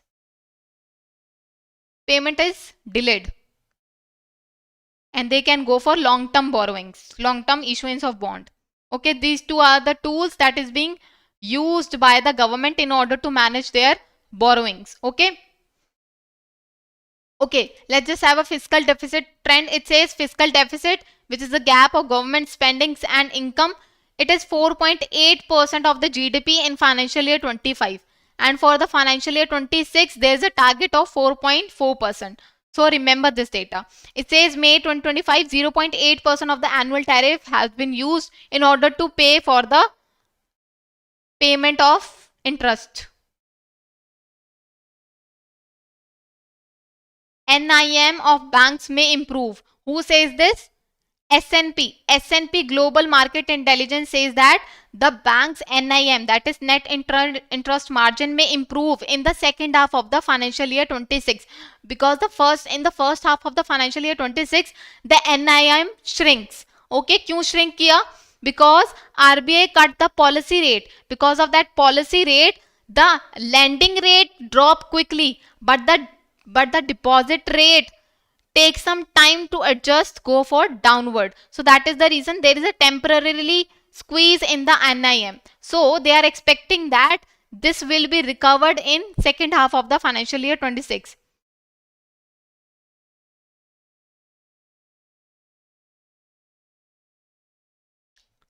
It's not important that they differ in every, we can say, percentage. देखिए, अब वो projection किसने करी है उस पर भी depend करता है, वो प्रोजेक्शन कितने टाइम पीरियड की है उस पर भी डिपेंड करता है. So that is the two main reason why there is a difference of GDP calculation in all of such news. So first criteria is the one that who gave that GDP estimation, and second one is that what is the time period of such GDP. Okay, that's it. So we are done with the August week 4 as well. So we are done with the entire month of August. Okay, I hope the session was fruitful. You have learned a lot of things. You get to know that how we are going to skim and approach the finance current affairs. Okay, so with this we are ending our session. So you take rest for 30 minutes. Okay, then Archana ma'am will come and she is going to teach the PIB news. Okay, so goodbye everyone. Okay, you have some questions. Okay, wait. So yes. Yes, Nupur, you can go for the highlighted data. Whatever highlighted data that I have given, just go through that. That's enough. That's enough for the August news. Whatever the highlighted data that I have highlighted, only that data has to be remembered by you.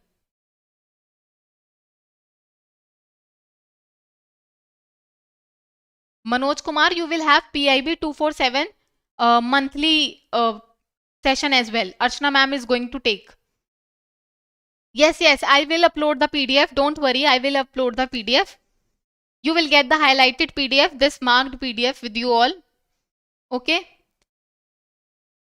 You will get the notes on the Telegram. Okay. Goodbye, everyone. Thank you for being so patient. You are actively working on your, we can say, finance current affairs. Good, everyone. You are very energetic. You are doing very great. Okay. And be positive about everything. Whatever we have done, whatever we have highlighted here, it's good and enough for you to cover. And goodbye, everyone. It will be uploaded soon, Ranjana. It will be uploaded soon. Mock test analysis 1 have been done by the Anuj Sir.